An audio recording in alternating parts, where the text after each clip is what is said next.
Φθινόπωρο του 1922. Τη στιγμή που συντελείται η μικρασιατική καταστροφή δυτικά της Αθήνας και πέρα από την όχθη του Κηφισού, λίγες δεκάδες άνθρωποι υποδέχονται τα σκουπίδια του κέντρου. Ο τόπος άγωνος, σχεδόν ξερικός. Οι μόλις 35 κάτοικοι του Περιστερίου επιβιώνουν με τα λιγοστά που μπορούν να πάρουν από τη δυτική όχθη και με ό,τι βρίσκουν στα σκουπίδια που έρχονται από την πόλη. Παράλληλα, το λιμάνι του Πειραιά γεμίζει από πρόσφυγες. Από ανθρώπους που μέσα σε λίγες μέρες έχασαν τα πάντα. Μπροστά στην πρωτόγνωρη αυτή κατάσταση, η ρευστή κεντρική εξουσία της εποχής αποφασίζει να διανύμει τους πρόσφυγες με ταξικά κριτήρια. Οι πιο εύρωστοι θα οδηγηθούν στα νότια της Αθήνας, όπου δημιουργείται η Νέα Σμύρνη, αλλά και στη Νέα Φιλαδέλφια. Οι ανήμποροι και κάποιοι ακόμη θα μετακινηθούν στις παρακηφίσιες περιοχές, όπου θα κυνηγήσουν τα όνειρά τους μεταξύ των σκουπιδιών, των χωραφιών και κάποιων λίγων εργοστασιών της εποχής. Όταν έρχονται οι πρώτοι πρόσφυγες στο Περιστέρι, η εικόνα που αντικρίζουν σε αυτόν τον τόπο είναι ουσιαστικά ένας κάμπος δίπλα σε ένα ποτάμι, τον Κηφισό. Γίνεται ο τόπος υποδοχής αυτών των ξεριζωμένων ανθρώπων. Με την εγκατάσταση όμως των προσφύγων, αυτός ο τόπος ουσιαστικά απομακρυνόταν προς τα πάνω, προς την περιοχή των Θηβών, καθώς ο οικισμός αυτός μεγάλωνε. Έτσι λοιπόν, μετά από τις πρώτες παράγκες οι οποίες χτίζονται στην περιοχή του Αγίου Αντωνίου, έχουμε τις παράγκες να επεκτείνονται προς τα πάνω στην περιοχή της Ευαγγελίστριας. Όταν λέμε παράγκες της περίοδου εκείνης, κάποια κουτιά ξύλινα, που σύμφωνα με τις μαρτυρίες των παλιών περιστεριωτών ήταν φτιαγμένα από πολύ λεπτά ξύλα, τα οποία είχαν και τρύπες από τους ρόζους ή κενά μεταξύ τους. Και έτσι λοιπόν οι συνθήκες διαβίωσης μέσα σε αυτές τις άθλιες παράγκες ήταν πολύ άσχημες. Δηλαδή ο αέρας έμπαινε, το χώμα όταν φύσαγε έμπαινε μέσα και φυσικά και η βροχή. Και αναγκαζόντουσαν βέβαια οι άνθρωποι με ό,τι μέσα είχαν στη διάθεσή τους προκειμένου να καλυτερέψουν αυτές τις συνθήκες. Αλλά θα πρέπει να πούμε και ένα χαρακτηριστικό ιδιαίτερο του Περιστερίου ήταν το ότι η πλειοψηφία των προσφύγων που ήρθαν στο Περιστέρι ήταν γυναίκες και παιδιά. Αυτή είναι η βάση από την οποία μπορεί να πει κανείς ότι ξεκινάει το προσφυγικό Περιστέρι και ξεκινούν να ζήσουν. Το Περιστέρι, από τη μια στιγμή στην άλλη, γίνεται συνοικία. Στο νέο τους τόπο, οι μικρασιάτες φέρνουν μαζί με τα ελάχιστα υπάρχοντά τους την κουλτούρα του αθλητισμού, αλλά και των πολιτιστικών πεπραγμένων της γης τους. Η βασική διασκέδαση, μάλλον ενασχόληση, γιατί και τα παιδιά στη μεγάλη τους πλειοψηφία υποχρεώνονταν να δουλεύουν προκειμένου να καλύπτουν τις ανάγκες της οικογένειας, η διασκέδασή τους ήταν το ποδόσφαιρο. Και ουσιαστικά μέσα από αυτή την ανάγκη των νέων ανθρώπων είναι που αρχίζουν να δημιουργούνται βέβαια και οι ομάδες και έτσι βέβαια και εκεί βρίσκεται και η ρίζα της μεγάλης ομάδας του Περιστερίου, αυτής δηλαδή που ταυτίστηκε με την πόλη και τους ανθρώπους, που είναι ο Ατρόμητος.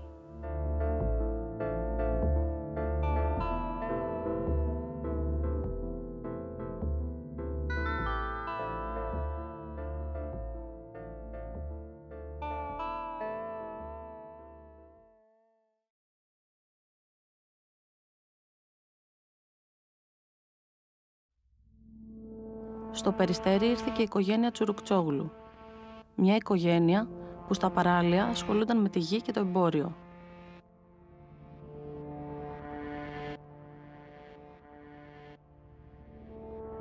Ο μεγάλος γιος Ιωσήφ, δάσκαλος στη Μικρά Ασία, αφού πολέμησε στη Μικρασιατική εκστρατεία, έρχεται και αυτός μετά από λίγο να συναντήσει την οικογένειά του στο νέο του τόπο.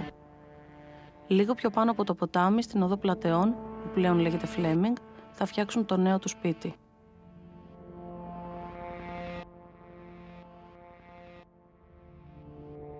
Ο Ανδρέας είναι ο μικρός γιος της οικογένειας, τον φωνάζαν και Ανδρίκο μάλιστα, Ιωσήφ ήταν ο μεγάλος γιος της οικογένειας και υπήρχε και ο Περικλής και ο Γιώργος, ήταν γενικά 4 αδέλφια στην οικογένεια του παππού μου. Έρχεται η καταστροφή της Σμύρνης και ο Ιωσήφ, λόγω της σχέσης του με το στρατό, επιστρέφει στη Σμύρνη, παίρνει την οικογένεια, εκτός από τον Ανδρέα, θα σας πω γιατί, και μπαίνουν σε ένα καράβι για να έρθουν στην Αθήνα. Ο Ανδρέας λοιπόν, επειδή ήταν 18 χρονών, ήταν στο όριο το να τον πάρουν οι Τούρκοι μέσα στη Μικρά Ασία.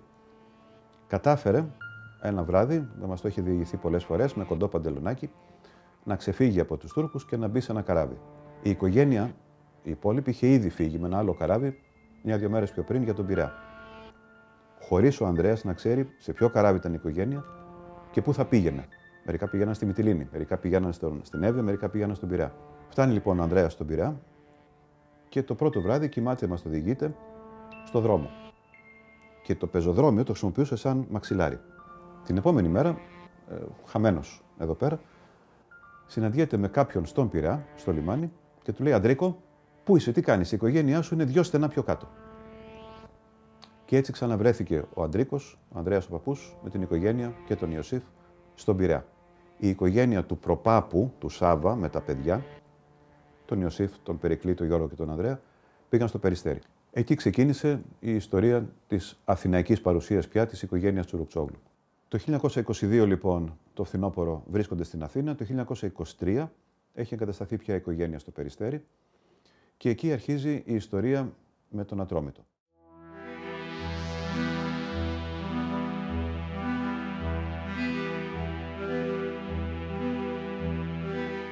Ο Ιωσήφ Τσουρουκτσόγλου, σχεδόν άμεσα με τον ερχομό του, μαζί με τον αδελφό του Ανδρέα και κάποιους ακόμα νέους, συζητούν τη δημιουργία μιας ποδοσφαιρικής ομάδας. Λίγο αργότερα, στις 30 Μαΐου του 1923, ημέρα Τετάρτη, εδώ στην πλατεία Κυριακού, τη γνωστή σε όλους πλατεία Βικτωρίας, οι Κολομβούνης, Πέτας, Σταθόπουλος, Συνοδεινός, Σταματόπουλος, Γλυκοφρίδης, ο Νίκος Επίογλου και φυσικά τα 2 αδέλφια Τσουρουκτσόγλου κάνουν το πρώτο βήμα.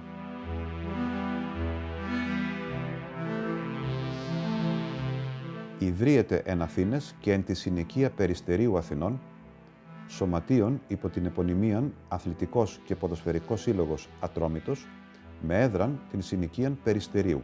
Αυτή είναι η πρώτη σελίδα του αυθεντικού καταστατικού του 1923.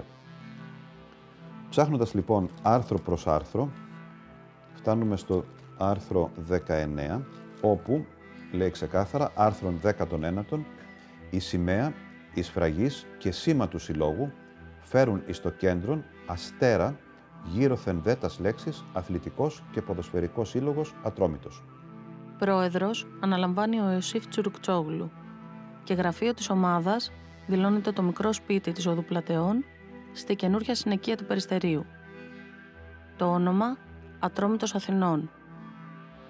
Το σήμα ένα τρισδιάστατο αστέρι. Και τα χρώματα φανέλα μπλε λευκή, περισκελίδα και περικνημίδες μπλε σκούρα.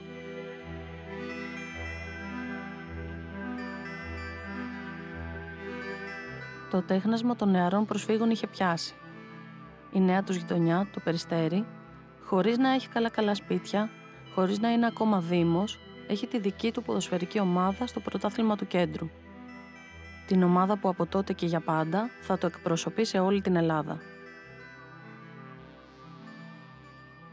Ο ρόλος κάποιων είναι διπλός, και παράγοντες και ποδοσφαιριστές. Αποφασίζουν λοιπόν να δώσουν το σχεδιασμό της ομάδας στο Βαγγέλη Σταμάτη, έναν άνθρωπο που γνώριζε καλά το ποδόσφαιρο της εποχής, καθώς στο παρελθόν είχε συμμετοχή στο σχεδιασμό του Παναθηναϊκού.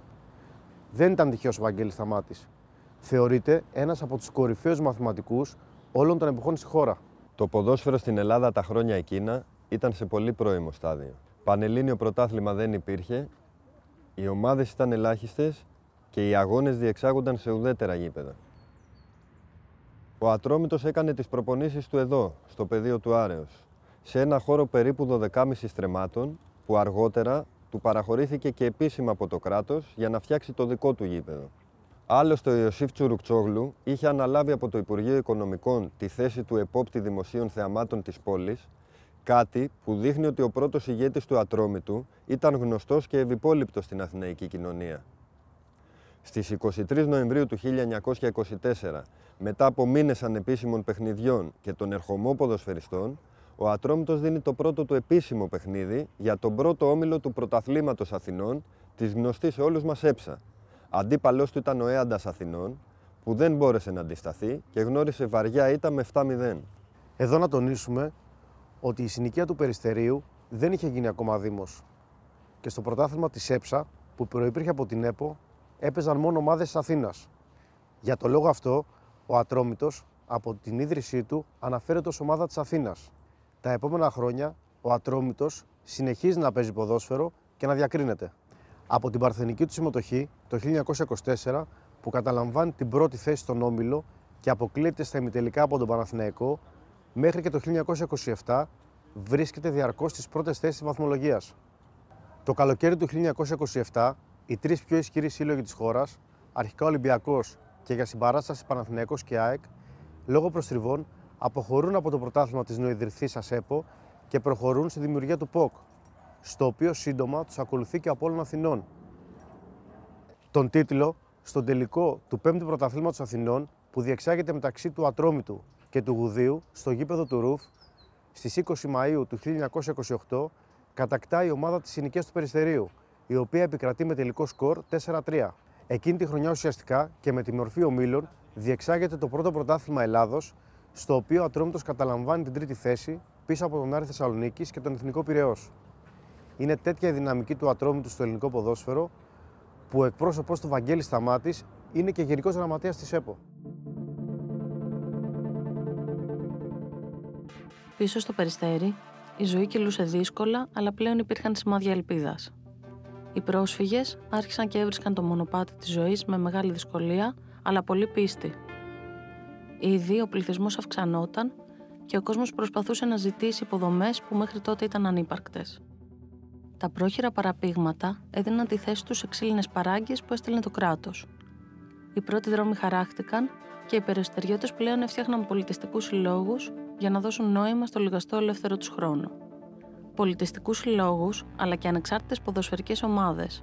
Ένας τέτοιος σύλλογος ήταν και η Ασπής, που μετονομάστηκε γρήγορα το 1925 σε Νέος Αστήρ Περιστερίου. Το τιμόνι του κράταγε ο Μικρασιάτης Νίκος Επίογλου. Στα πεπραγμένα του συλλόγου αυτού είχε συμμετοχή και ο πρόεδρος του Ατρόμητου, Ιωσήφ Τσουρουκτσόγλου, που μάλλον είχε στο μυαλό του κάτι πιο βαθύ. Η ζωή βέβαια συνεχίζει να είναι δύσκολη στα τέλη της δεκαετίας του 20, όπως έγραφε ο μικρότερος αδερφός του Προέδρου του Ατρόμητου, Ανδρέας, για την εφημερίδα Ακρόπολης, της οποίας ήταν ανταποκριτής. Έτσι λοιπόν το Περιστέρι και ο λαός του, μετά τις μεγάλες καταστροφές, αρχίζει και διεκδικεί πιο έντονα τα δικαιώματά του. Αυτό έχει ως αποτέλεσμα να αρχίζουν να φτιάχνονται τα πρώτα χτιστά σπίτια και η περιοχή να βαδίζει προς ολοταχώς για την ανεξαρτητοποίησή της από το κέντρο. Από την άλλη μεριά του ποταμού, ο Ατρόμητος συνεχίζει να αγωνίζεται στο Πρωτάθλημα Αθηνών και να διεκδικεί κάθε χρόνο την πρόκρισή του στην τελική φάση Ελλάδας. Ο διοικητικός του ηγέτης, Ιωσήφ Τσουρουκτσόγλου, περιμένει κάτι που μάλλον είχε από την αρχή στο μυαλό του. Έτσι, το 1932 φέρνει και επίσημα τον Ατρόμητο εκεί που ονειρευόταν. Με τον φίλο του Νίκο Επίογλου και τον μικρό αδερφό του Ανδρέα, άκρως ενεργοποιημένους στην τοπική κοινωνία, δημιουργεί μια πολύ ισχυρή διοίκηση, της οποίας προεδρεύει ο Επίογλου. Αυτό το ζευγάρι παραγόντων θα κρατήσει τις τύχες της ομάδας για περίπου 20 χρόνια και θεωρούνται από τους πιο σημαντικούς ανθρώπους στην ιστορία. Παρά το γεγονός ότι ο Ατρόμητος είχε στην κατοχή του από το κράτος τη μεγάλη έκταση της Λεωφόρου Αλεξάνδρας, οι προπονήσεις μεταφέρθηκαν εδώ και συγκεκριμένα σε μια μεγάλη έκταση λίγο πιο πάνω από τον Άγιο Αντώνη. Το πρόχειρο αυτό γήπεδο το χρησιμοποιούσε ο Αστέρας και βρισκόταν σε κεντρικό σημείο εκείνης της εποχής, καθώς τα σπίτια και οι παράγκες δεν ξεπερνούσαν ούτε καν τη σημερινή Λεωφόρο Θηβών. Ήταν όμως αρκετά για να φιλοξενήσουν τόσο κόσμο που θα οθούσε το κράτος στη δημιουργία ενός ανεξάρτητου δήμου. Έτσι, το 1934 βρίσκει το Περιστέρι, ανεξάρτητο πλέον από το Δήμο της Αθήνας, και τον Ατρόμητο να συνεχίζει να το εκπροσωπεί στο ελληνικό ποδόσφαιρο.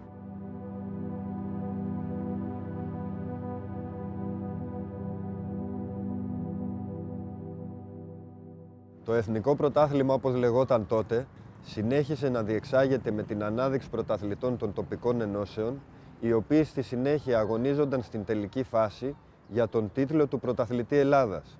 Όσο ο Ατρόμητος έπαιζε ποδόσφαιρο, οι δαιμόνοι Τσουρουκτσόγλου και Επίογλου κρατούσαν το τιμόνι της ομάδας σταθερά και την οδηγούσαν στην καταξίωση και την αναγνώριση. Ήταν τέτοιο το πάθος τους για την ομάδα, που σε δύσκολες εποχές έβαζαν στον κουμπαρά της μεγάλα ποσά, τα οποία μάλιστα χαρακτήριζαν δάνεια, αλλά σχεδόν ποτέ δεν τα έπαιρναν πίσω.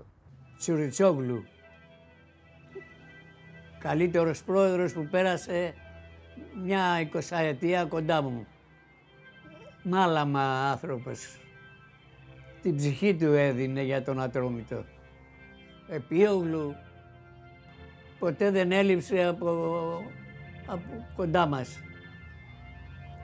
Έπιασα δουλειά εκεί πέρα σε ένα εμπορικό. Τι ήμουν, 14 χρονών ήμουν. Και έλεγε να πούμε, θα έρχεσαι κάθε Πέμπτη εδώ και θα με ζητάς.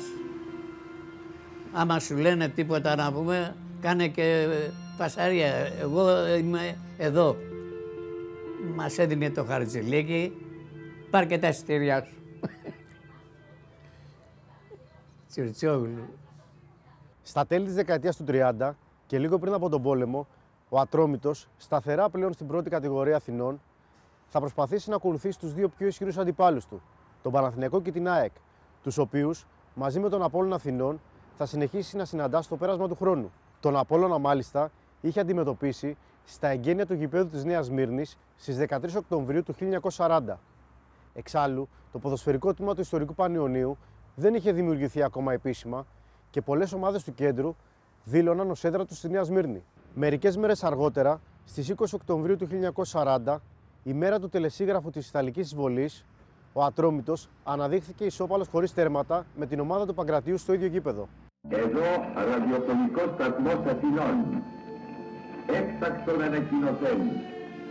Η Ελλάδα από τις 6 πρωινής της σήμερον βρίσκεται εις εμπόλεμον κατάσταση προς την Ιταλία. Το Περιστέρι την περίοδο του πολέμου ήταν μία από τις γειτονιές της Αθήνας που χτυπήθηκε πολύ. Η φτώχεια και η ανέχεια μεγάλη και οι περιστεριώτες περίμεναν το συσίτιο στη σημερινή πλατεία Δημαρχείου, έξω από το κινηματογράφο Φίβος, αλλά και κοντά στο πρώτο γήπεδο. Πηγαίναμε και τρώγαμε στα μαγειρία, στο μαγειρίο, στο Φίβο, τον κινηματογράφο. Εκεί ήταν όλη μέρα Ατρομητέοι παίχτες πήγαιναν και τρώγανε εκεί. Στην οδό Μαραθώνος και 25 Μαρτίου, στο αρχηγείο του Ελλάς, μετά την προπόνηση, οι παίκτες της ομάδας μαζεύονταν για να φάνε. Στην οδό Μαραθώνος έγιναν τα συσίτια που υπήρχε ουρά. Περιμένανε ουρά για να πάρουν φαγητό. Πολλές φορές σταματούσε, τελείωνε και το φαγητό. Θυμάμαι το κατσαρολάκι, γιατί κατσαρολάκια που λέγαμε ήταν από διάφορα κονσερβόκουτα που λέμε, με ένα σειρματάκι από πάνω και πηγαίνουμε. Και θυμάμαι και βλέπατε ότι παιδιά άλλα, και όταν βλέπανε κανένα μεγάλο, καμιά μεγάλη ιδιαίτερος, πηγαίναν, χώναν τα χέρια τους για να φάνε.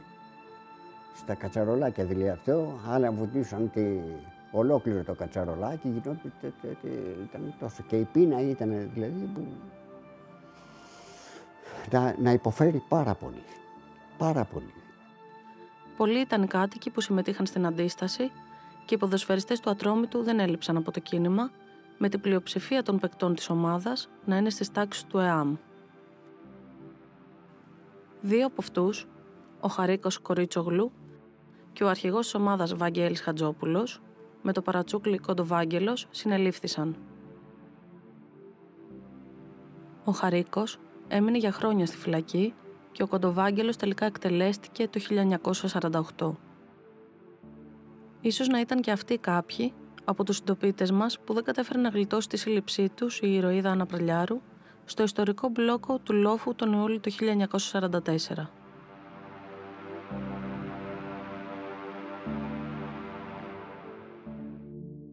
Ο Κουτουβάγγελος ήταν ένας ποδοσφαιριστής του Ατρομήτου την περίοδο εκείνη, ο οποίος όταν ήρθαν οι Γερμανοί και μας κάνανε κατάληψη εδώ, δούλευε στο λιγνητορυχείο που έβγαζε το κάρβουνο, ακριβώς εκεί στη θέση που βρίσκεται το γήπεδο του Αγίου Ιεροθέου.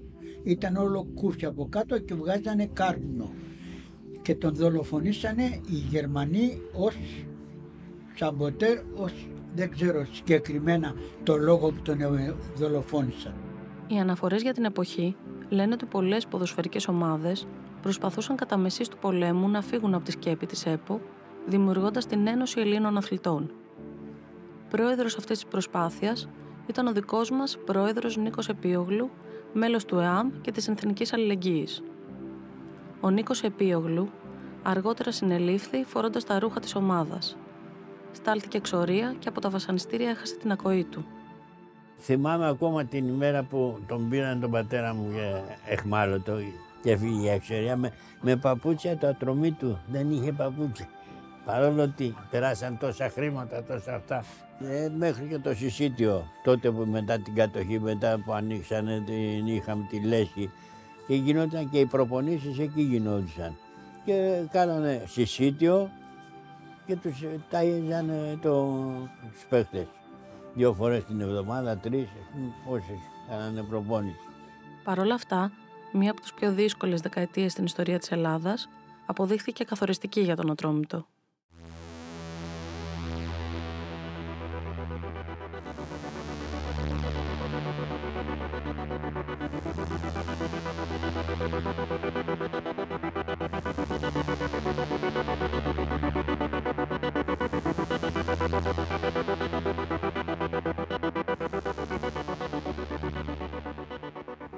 Στο ζευγάρι των δύο μεγάλων παραγόντων προσθέθηκε και ο Αργύρης Ρούλιας και το 1944 μαζί οι τρεις τους εκμίσθωσαν ένα μεγάλο οικόπεδο στην περιοχή που βρίσκεται τώρα η πλατεία του Κούρου Ισορροπιστή για να φτιάξουν το γήπεδο της ομάδας. Ιδιοκτήτης της έκτασης ήταν ο μεγαλοκτηματίας Δέγλερης και οι νεαροί παράγοντες έκαναν άμεσα κινήσεις για να εξοραίσουν το χώρο και να δώσουν στην ομάδα νέα πνοή. Ζητούσαν βοήθεια από τους ηθήνοντες της εποχής προκειμένου να βελτιώσουν τις εγκαταστάσεις και να ετοιμάσουν την έδρα μας. Χαρακτηριστικά είναι τα έγγραφα του 1946 προς όλες τις κατευθύνσεις, ακόμα και τη Βρετανική αποστολή, για την παραχώρηση μιας μπουλντόζας για 2 μέρες.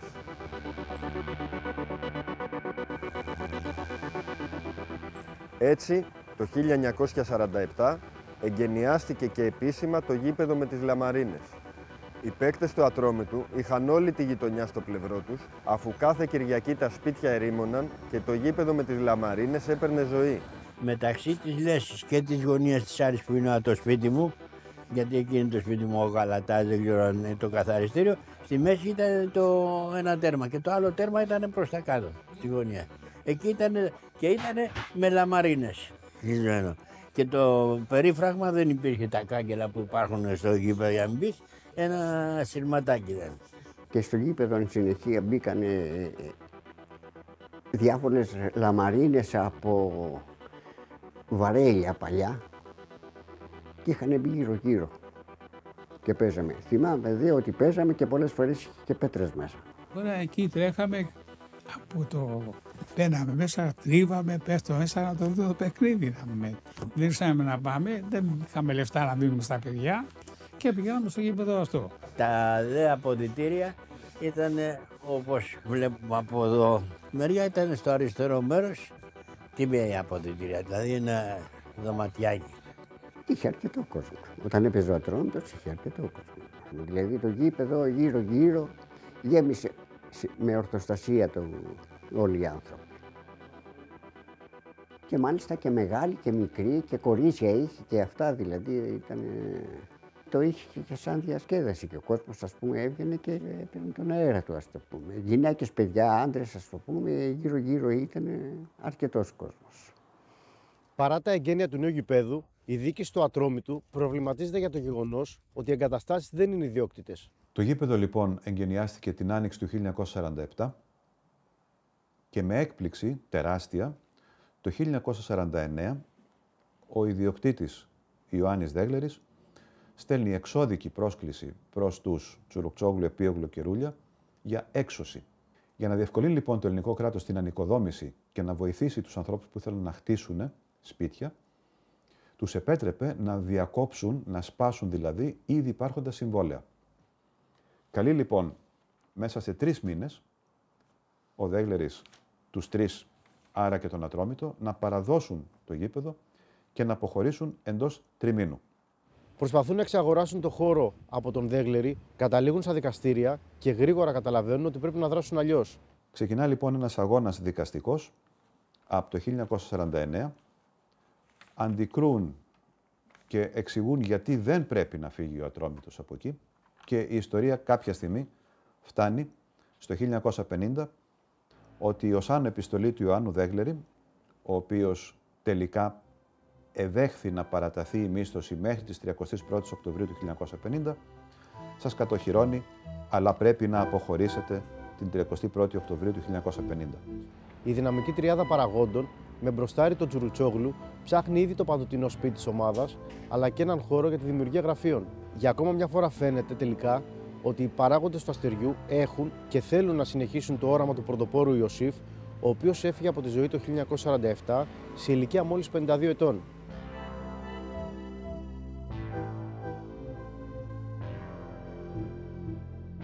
Με συντονισμένες κινήσεις σε μια περιοχή όπου βρίσκονται χωράφια με ελιές και ενώνονται 2 παραπόταμοι του Κηφισού, στις σημερινές οδούς Κρέσνας και Τζον Κέννεντι, βλέπουν το όραμά τους να γίνεται πραγματικότητα.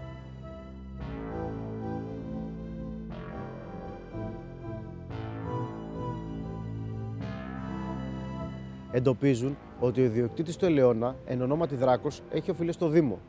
Τότε του πληρώνουν την έκταση και τη δωρίζουν στην τοπική αρχή με τον όρο να γίνει εκεί το γήπεδο του Ατρόμητου. Παράλληλα, ο Νίκος Επίογλου αγοράζει από τον Δέγλερη τελικά μόνο ένα μικρό κομμάτι από το γήπεδο με τις λαμαρίνες και με τη βοήθεια του Ανδρέα Τσουρουκτσόγλου καθώς και άλλων φίλων της ομάδας θεμελιώνει την ιστορική λέσχη του Ατρόμητου στην οδό Ραβινέ.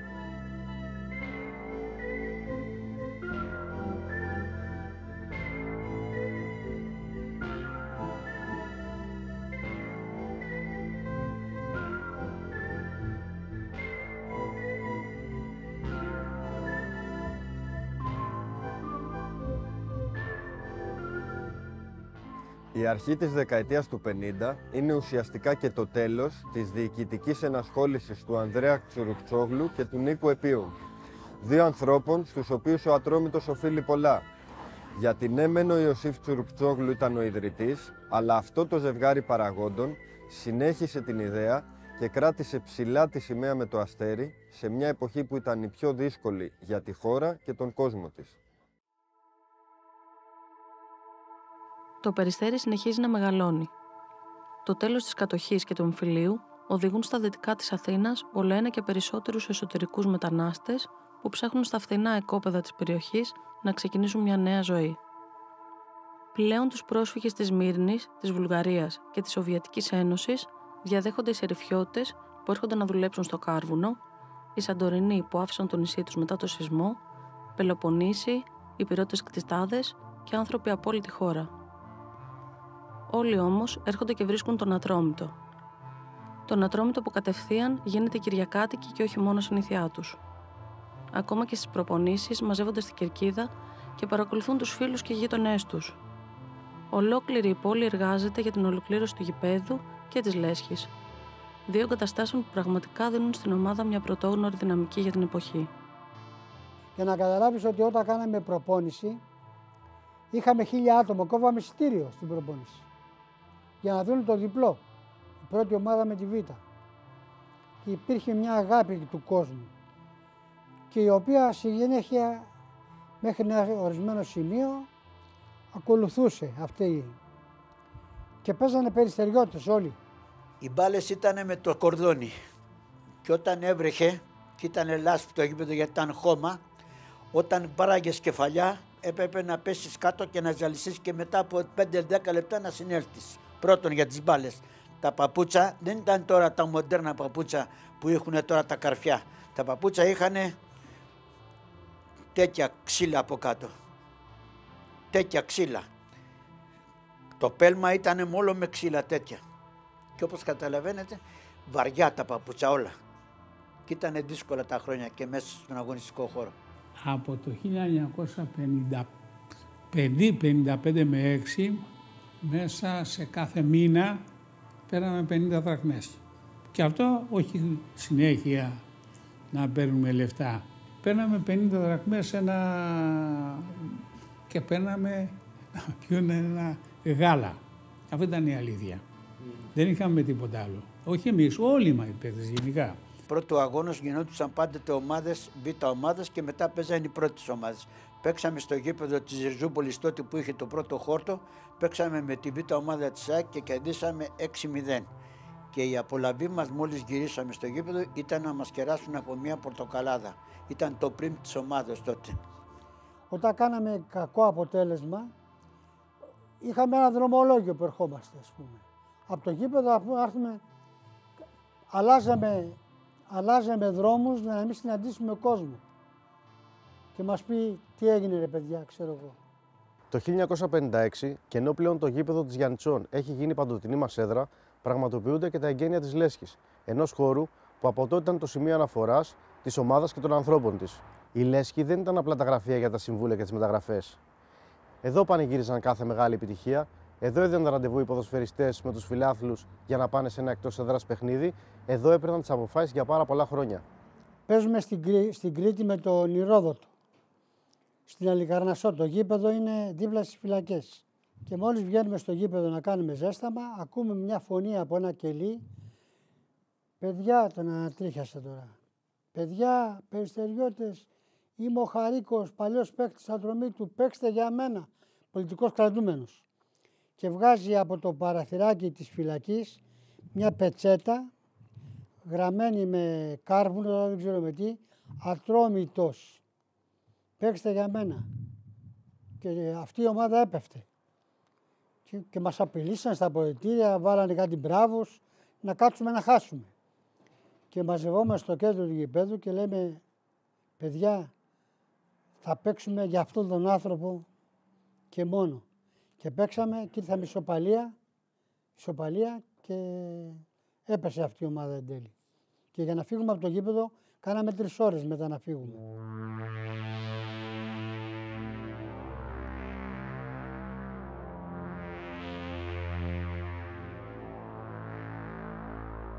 Αγωνιστικά, ο Ατρόμητος τις δεκαετίες μετά τον πόλεμο και με το πρωτάθλημα να συνεχίζει να διεξάγεται σε ομίλους, συμμετέχει διαρκώς στην Α κατηγορία Αθηνών και εκτός ελαχίστων εξαιρέσεων διατηρείται μεν σε αυτή, αλλά δεν μπορεί να κυνηγήσει κάτι καλύτερο. Όμως, η δυναμική του είναι τέτοια που θεωρείται από τις μεγάλες ομάδες του κέντρου.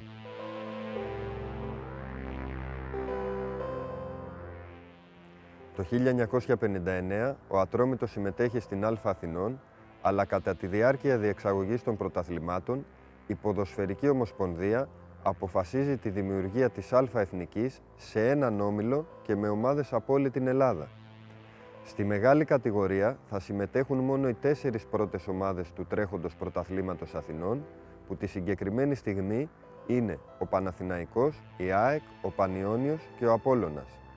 Έτσι, από τη μια στιγμή στην άλλη, το Αστέρι θα βρεθεί στη θεωρητικά δεύτερη κατηγορία, η οποία τα επόμενα χρόνια εμπλουτίζεται και αυτή με ομάδες της επαρχίας και παίρνει ουσιαστικά τη μορφή που έχει μέχρι και σήμερα. Δηλαδή, όπου πήγαινε ο Ατρόμητος, ήταν η μόνη ομάδα που διεκδικούσε πάντα το πρωτάθλημα. Ήταν η μόνη ομάδα δηλαδή που είχε τόσο καλούς, ήταν τρομερά καλοί παίκτες.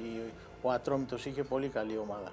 Γενικά μας αντιμετώπιζαν με πάρα πολύ προσοχή γιατί ήταν μια υπολογίσιμη ομάδα. Είχαμε καλή ομάδα τότε ο Ατρόμητος. Ήταν καταρχήν όλοι περιστεριώτες.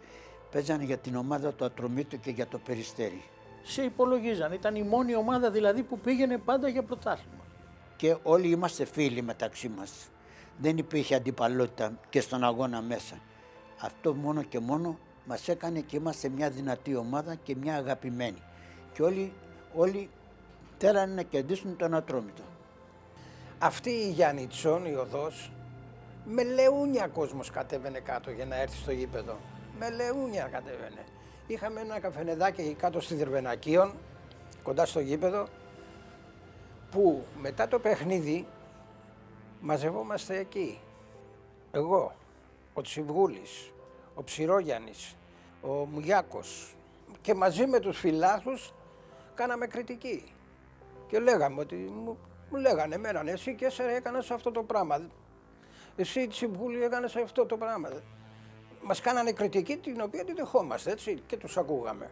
Το 1957 έγινε μια πρωτοποριακή και καινοτόμα, θα έλεγα, κίνηση από κάποιους αγνούς περιστεριώτες, από την Ευαγγελίστρια, όπου δίκην managers, σημερινών scouters θα έλεγα, επισκέπτονταν σε πολύ τακτά διαστήματα όλες τις αλάνες του Περιστερίου και από εκεί έκαναν την επιλογή των καλύτερων στις διάφορες γειτονιές του Περιστερίου, όπου σε σύντομο διάστημα συγκεντρωθήκαμε εδώ στο γήπεδο όλοι αυτοί οι μικροί παίκτες, οι οποίοι συναποτελέσαμε το περίφημο της εποχής εκείνης τσικό του Ατρομήτου. Υπήρχε τότε μεταξύ μας πάρα πολύ μεγάλη αγάπη, γιατί όπως είπα είμαστε και πιο πολύ δεμένοι, γιατί είμαστε περιστεριώτες και βλεπόμαστε πολύ περισσότερες ώρες την ημέρα, αλλά υπήρχε και ένα τεράστιο δέσιμο μεταξύ των φιλάθλων και των παιχτών.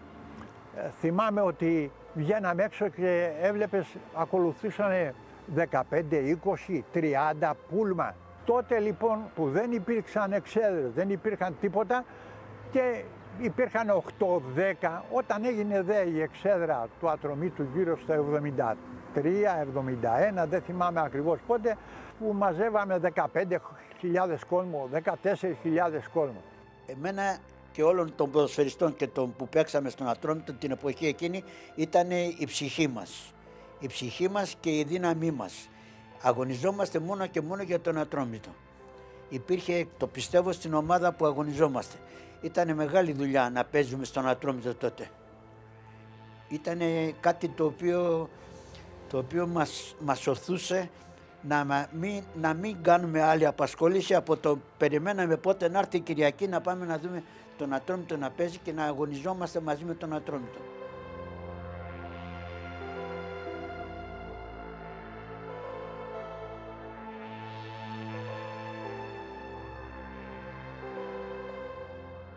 Ένας από τους ευεργέτες της ιστορικής λέσχης του Ατρόμητου ήταν και ο Νίκος Αλιφαντής, ο άνθρωπος που διαδέχθηκε τη μοναδική και πρώτη πανελληνίως γυναίκα πρόεδρο ποδοσφαιρικής ομάδας, την Άννα Μπάγιου.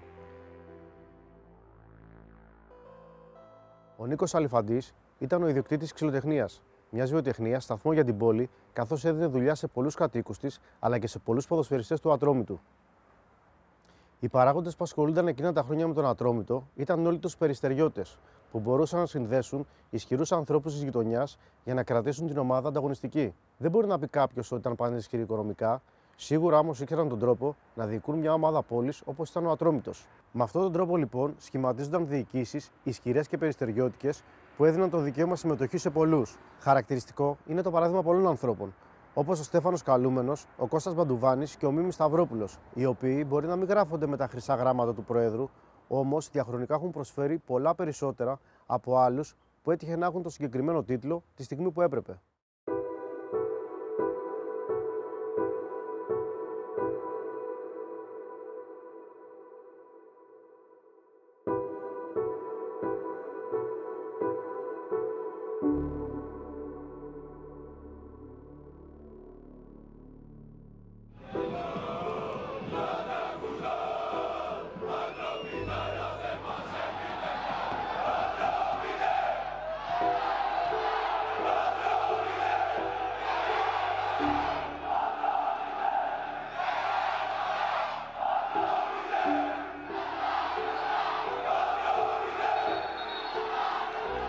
Η αναδιάρθρωση του εθνικού πρωταθλήματος που έφερε τον Ατρόμητο στη Β' Εθνική στις αρχές του 60 ήταν αυτή που διέγραψε την αγωνιστική του πορεία για τα επόμενα 10 χρόνια. Αυτά τα χρόνια όμως γέννησαν τον τεράστιο Άγγελο Ράμφο, έναν παίκτη που πρωτόπαιξε στην ανδρική ομάδα το 1963 και ένωσε το όνομά του με το Αστέριο Σολίγη. Ο Άγγελος του Περιστερίου υπήρξε ένα από τα μεγαλύτερα ταλέντα του ελληνικού ποδοσφαίρου και αφού έπαιξε στον Ατρόμητο για 4 χρόνια, απασχόλησε όλες τις μεγάλες ομάδες της χώρας.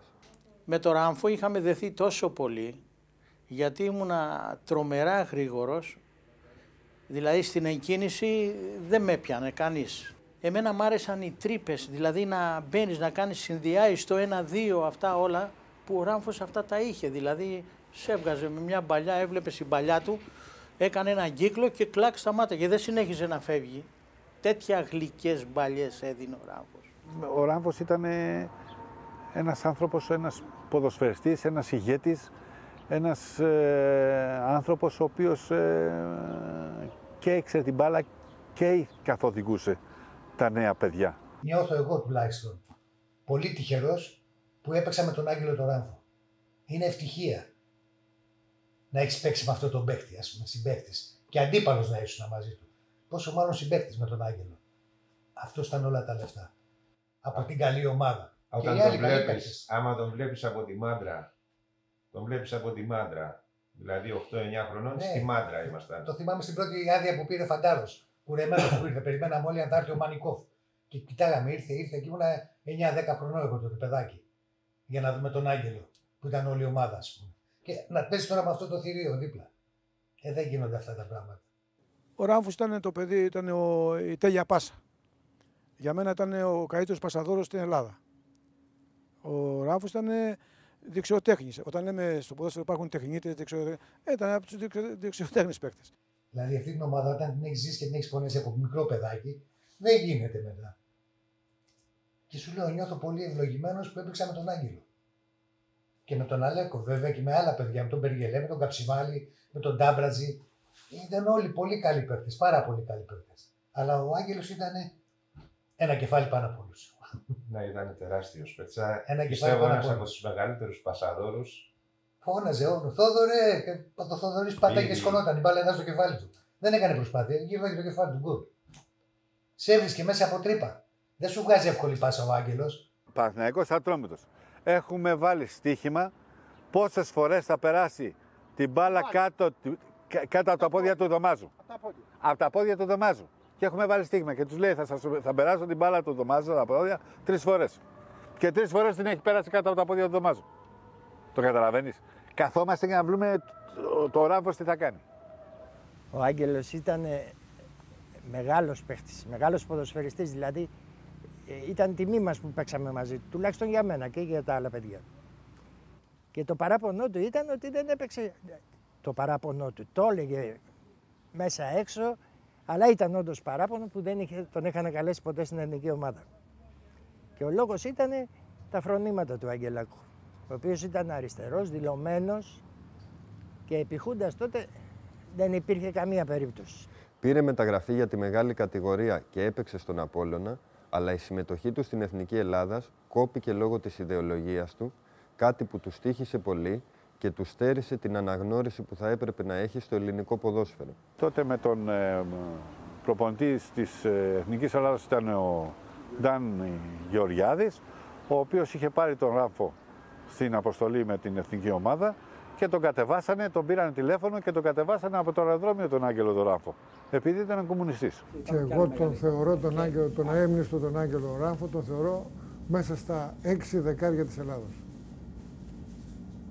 Δεκάρια όταν λέμε, να παίρνεις την μπάλα, να φοράς το νούμερο 10, να είσαι ο οργανωτής, ο ηγέτης της ομάδας και να μοιράζεις assist μπαλιές. Αργότερα, η μεταγραφή του στον Ολυμπιακό δεν ολοκληρώθηκε λόγω ενός νόμου της Χούντας που απαγόρευε τις ανταλλαγές παικτών της Α-Εθνικής. Ίσως ήταν γραφτό να επιστρέψει στο βασίλειό του, σε αυτό που λατρεύτηκε όσο λίγοι και λάτρεψε ο ίδιος, βοηθώντας το από όλες τις θέσεις που μπορούσε. Δεν θα ξεχάσω ποτέ τον Άγγελο τον Ράμφο, όσο καιρό κι αν περάσει. Για μένα ήταν ο πατέρας μου. Τόσο πολύ. 2 χρόνια μετά το Ράμφο, εμφανίζεται στην ανδρική ομάδα ένα άλλο παιδί που γέννησαν οι Αλάνες του Περιστερίου, ο Γιώργος Βασιλόπουλος. Ένας ποδοσφαιριστής επίσης τεράστιας αξίας, που έφυγε νωρίς για την πρώτη κατηγορία και τον Ολυμπιακό το 1971. Υπάρχουν κάποιοι παίκτες οι οποίοι ήταν πολύ καλύτεροι από μένα, χωρίς να κάνω μετριόφρονα. Θα έβαζα τον Ράμφο, τον Άγγελο, τον Ηλιάδη και οπωσδήποτε τον Γιώργο τον Βασιλόπουλο. Οι οποίοι ήμασταν περιστεριώτες, δηλαδή βγήκαμε από εδώ μέσα. Και ο Ατρόμητος μας άνδρωσε, μας έδωσε τις δυνατότητες να προχωρήσουμε σε αυτό που μας αρέσει. Τα χρήματα είχαν αρχίσει να μπαίνουν στο ποδόσφαιρο, οι καιροί ήταν δύσκολοι και το Περιστέρι δεν μπορούσε να έχει τους οικονομικούς παράγοντες που θα αντιστέκονταν στα εκατομμύρια των άλλων και στις πιέσεις του καθεστώτος. Άλλωστε, η εύνοια των συνταγματαρχών κερδιζόταν μόνο με το χρήμα και με τις πολιτικές καταβολές του καθενός. Παρ' όλα αυτά, ο Γιώργος Βασιλόπουλος λίγο πριν φύγει, πλαισιωμένος από σπουδαίους ποδοσφαιριστές όπως ο Κούκης, ο Βαρλάμος, ο Τσιβγούλης και άλλοι, οδηγούν την ομάδα χρόνο με το χρόνο στις υψηλές θέσεις της Β' Εθνικής.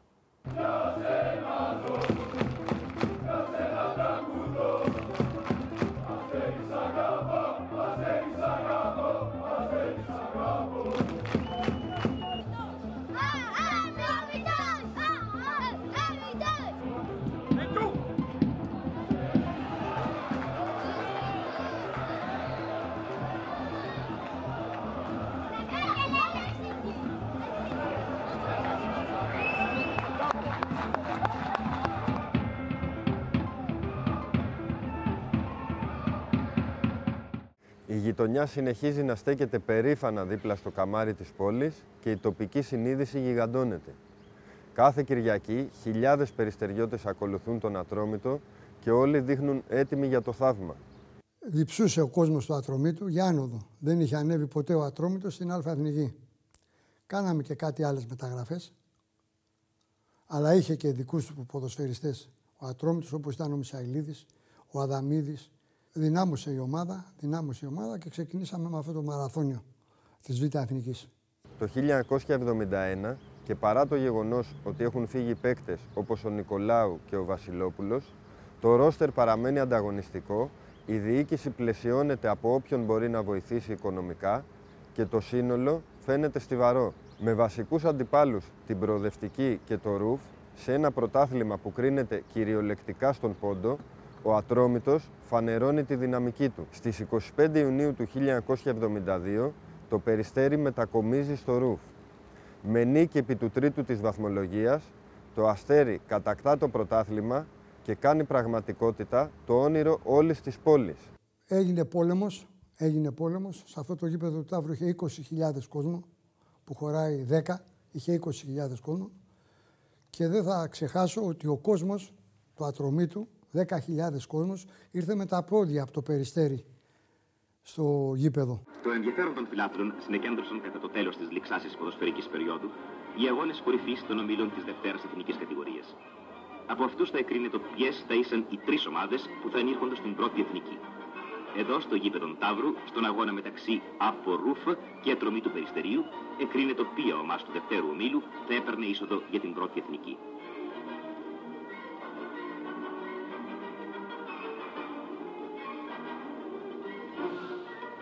Στο 38ο λεπτό, στο Λίγκα στο Ατρομήτου, επέτυχε ένα γκολ.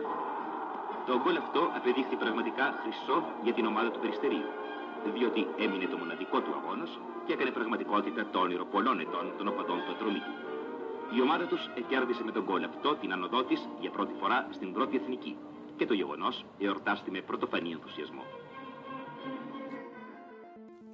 Το ωραιότερο γκολ και τη μεγαλύτερη ικανοποίηση ήταν αυτό στο ΡΟΥΦ που παίξαμε και ανεβήκαμε στην Αλφα-Εθνική. Δεν υπήρχε καλύτερη στιγμή από αυτή που έχω ζήσει στη ζωή μου. Στη Λένορμαν είχε σταματήσει η κυκλοφορία στη Λένορμαν και με πήρανε από τη Λένορμαν μέχρι το Δημαρχείο στο νόμο. Εγώ είμαι τραυματίας. Είχα τραυματιστεί και είχα κοιλιακούς.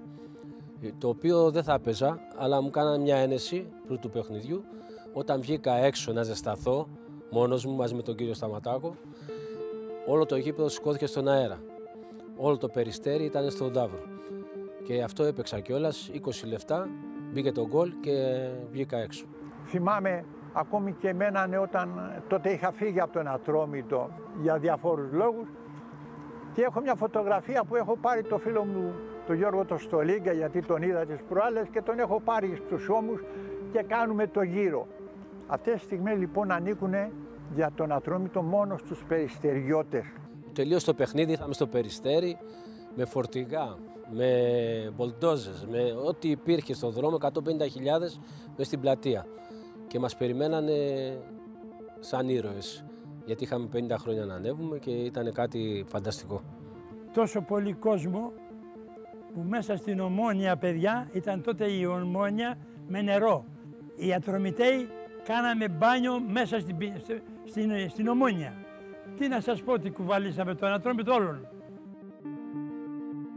Απάνω στα φορτηγά καβάλα και να φωνάζουμε Ατρόμητος και η μισή Αθήνα έχει γυρίσει. Νιώθω πάρα πολύ γεμάτος από τον κόσμο γιατί με αγαπάει και τον Ατρόμητο τον έχω στην ψυχή μου, δεν θα το ξεχάσω ποτέ.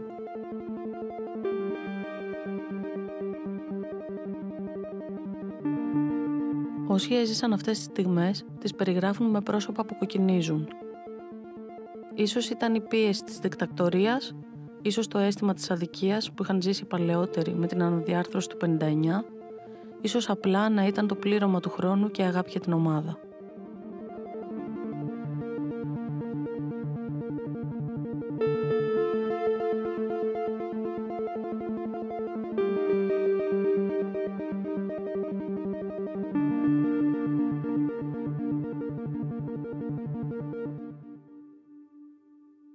Εκείνα τα χρόνια, η νεολαία του Περιστερίου, τα παιδιά της πρώτης γενιάς ουσιαστικά ντόπιων ανθρώπων, δείχνει πολύ μεγάλη όρεξη για την πόλη. Τα καφενεία έχουν γεμίσει από πιτσιρικάδες που το μάτι τους γυαλίζει για δημιουργία. Δεν είναι τυχαίο άλλωστε ότι το 1971 μια τέτοια παρέα είχε δημιουργήσει και τον μπασκετικό αδερφό του Ατρόμητου, το άλλο καμάρι της πόλης, το Γυμναστικό Σύλλογο Περιστερίου. Καταρχάς πρέπει να ξέρετε ότι ήταν μια ιδέα της παρέας μας, η οποία είχε σαν κέντρο συνάντησης το ζαχαροπλαστείο του Παπασπύρου, στην πλατεία του Περιστερίου.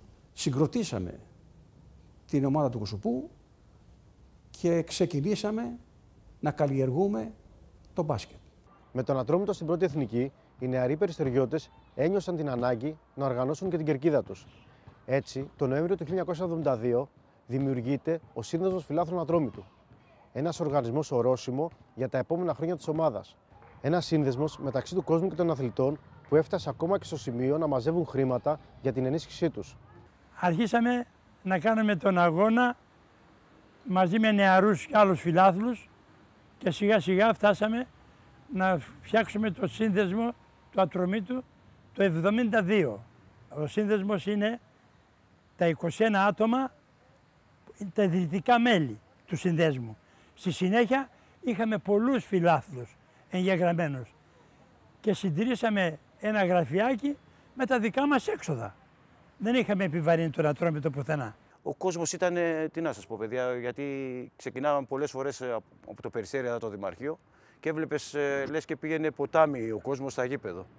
Δεν ήταν μόνο ότι οι διοίκηση περιστεριώτες, ήμασταν και εμείς οι παίκτες, οι πιο πολλοί, το 90% περιστεριώτες. Και βλέπατε σε κάθε αγώνα η ομάδα όταν έπαιζε ειδικά ντέρμπι ήταν πάνω από 10.000. Δεν χωράγε το γήπεδο. Μόνο στην προπόνηση που κάναμε Τετάρτη το διπλό, ερχόταν όσοι φίλαθλοι έρχονται τώρα πάνε τώρα στον αγώνα. Αγαπούσα τον Ατρόμητο, γι' αυτό και έκανα αυτές τις θυσίες. Όταν δεν αγαπάς κάτι, δεν γίνεται να κάνεις προσπάθεια. Ενώ είχαμε μεγάλη αγάπη για τον Ατρόμητο και γι' αυτό κάναμε αυτά που κάναμε.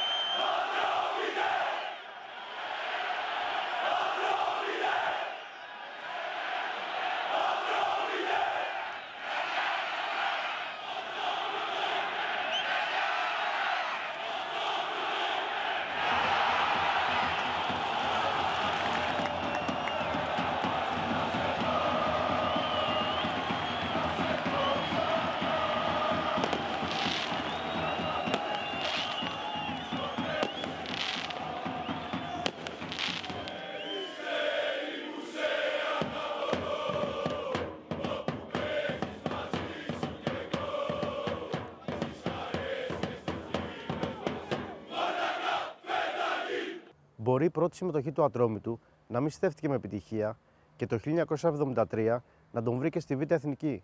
Ωστόσο, η επάνωδος στην πρώτη κατηγορία ήταν άμεση. Έτσι, το καλοκαίρι του 1974, έπειτα από αγώνες μπαράζ, το Αστέρι επέστρεψε στην πρώτη εθνική. Η του αυτή επέτυχε την άνοδό του στην πρώτη εθνική κατηγορία, δεδομένου ότι λίγες μέρες πριν είχε νικήσει με το ίδιο σκορ και τον Βιερικό.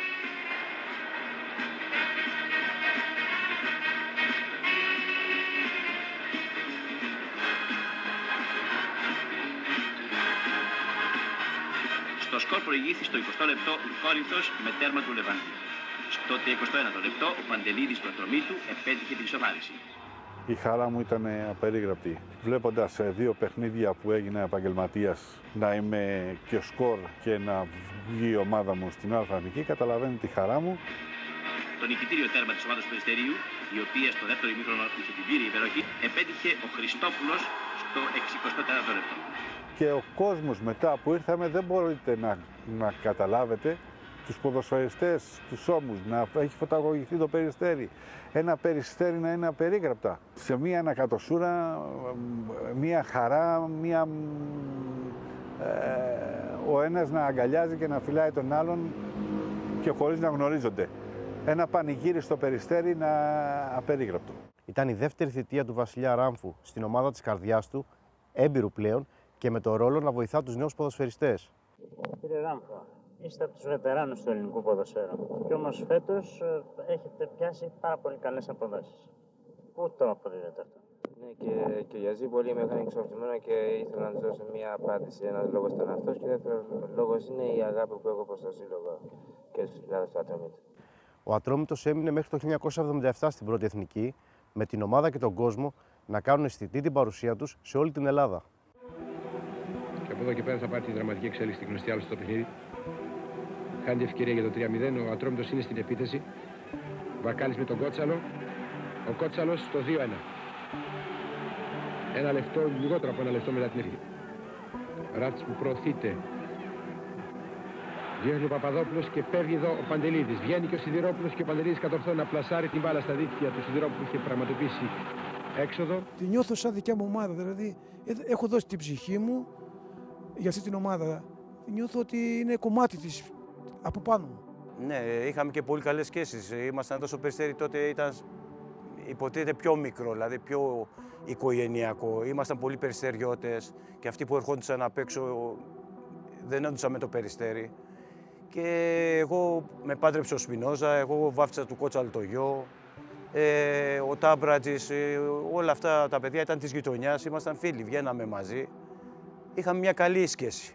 Εγώ έπαιξα με παίκτες θηρία για το ελληνικό ποδόσφαιρο και θηρία λέμε στην εποχή με του Ράμφου, του Ζαντέρογλου, του Κωνσταντινίδη, του Αθανασόπουλου, Ντεμέλο και Σπινόζα και πολλοί άλλοι ποδοσφαιριστές οι οποίοι ήταν θηρία για την εποχή εκείνη και είχαμε ένα σεβασμό, ξεκίναγε από τα αποδυτήρια. Μου έχει μείνει ένα παιχνίδι βέβαια το μάτς του Ατρομήτου μέσα στον ΠΑΟΚ, το κερδίσαμε, πήρε το πρωτάθλημα το 75-76, που πιστεύω ότι η καλύτερη ομάδα που έχω δει ποδοσφαιρικά ήταν ο ΠΑΟΚ εκείνη την εποχή.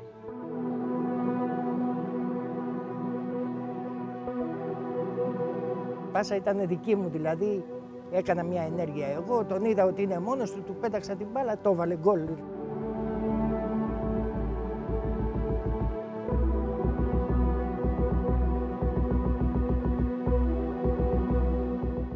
Μας κάνανε το 1-1. Μετά τους κάναμε εμείς πάλι ο Σπινόζα το 2-1 από παλιά του Καρπέλη, του Αλέκου και εκεί τέλειωσε το παιχνίδι.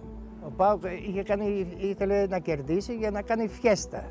Τα είχαν ετοιμάσει όλα, είχαν ετοιμάσει να γυρίσουν γύρω-γύρω οι ποδοσφαιριστές στο γήπεδο και τελικά κερδίσαμε. Όταν τελείωσε το μάτσι, οι φίλαθλοι του ΠΑΟΚ παρά την ήττα χειροκροτήσαν, πράγμα που δεν έχει γίνει άλλη φορά. Δεν έχω δει σε μάτσι ο υποψήφιος πρωταθλητής να πανηγυρίσει οι φίλαθλοι του τον αντίπαλο. Αυτό ήταν το μεγαλύτερα πετυχημένα πράγματα που έκανε το Ατρόμητο. Κέρδισε το καλύτερο ομάδα του πρωταθλήματος εκείνη. Ήταν δύσκολο ο Πρωτοπόρο να χάσει την έδρα του. Σε αυτό το παιχνίδι συγκεκριμένα είχαν πάει 14. Ναι. Ήταν πρώτη τελευταία αγωνιστική, δεν συμπληρώναμε. Εγώ είχα χλάσει, δεν θα έπαιζα. Απλά βρισκόμουν για να συμπληρώνω την ομάδα. Και μάλιστα πριν τον αγώνα στα αποδυτήρια έκαναν πλάκα στο συγχωρημένο τοπικό. Σήμερα πρόεδρε, άμα κερδίσουμε τι κάνουμε, το πριν πόσο είναι, 100.000. Και μετά του ζητάγαμε 100.000 ο καθένα. Πολλά λεφτά για εκείνη την εποχή. Ή 8 ή 9 πούλμαν είχαμε φύγει από το Περιστέρι. Αλλά είχαμε πολλά πούλμαν, πολλοί κόσμος. Και να φωνάζαμε, αφού κερδίσαμε το 2-1 και λέγαμε τάμπα τούμπα, 2-1 μέσα στην τούμπα. Αυτό έμεινε.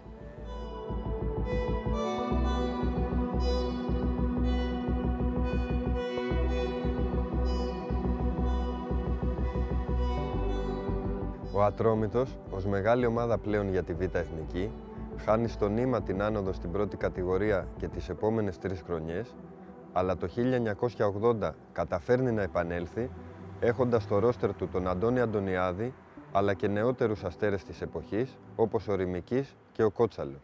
Είχε καλούς παίκτες στο κέντρο, πολύ καλούς για εκείνη την εποχή, τραχαντήρια, όπως ήταν ο Κότσαλος και ο Τούντας, με αμυντικό χάπ τον Γιώργο τον Πλεξίδα και center back τον νεαρό τον Ρημική, τον Γιωργάκη, το λέγαμε Γιωργάκη τότε.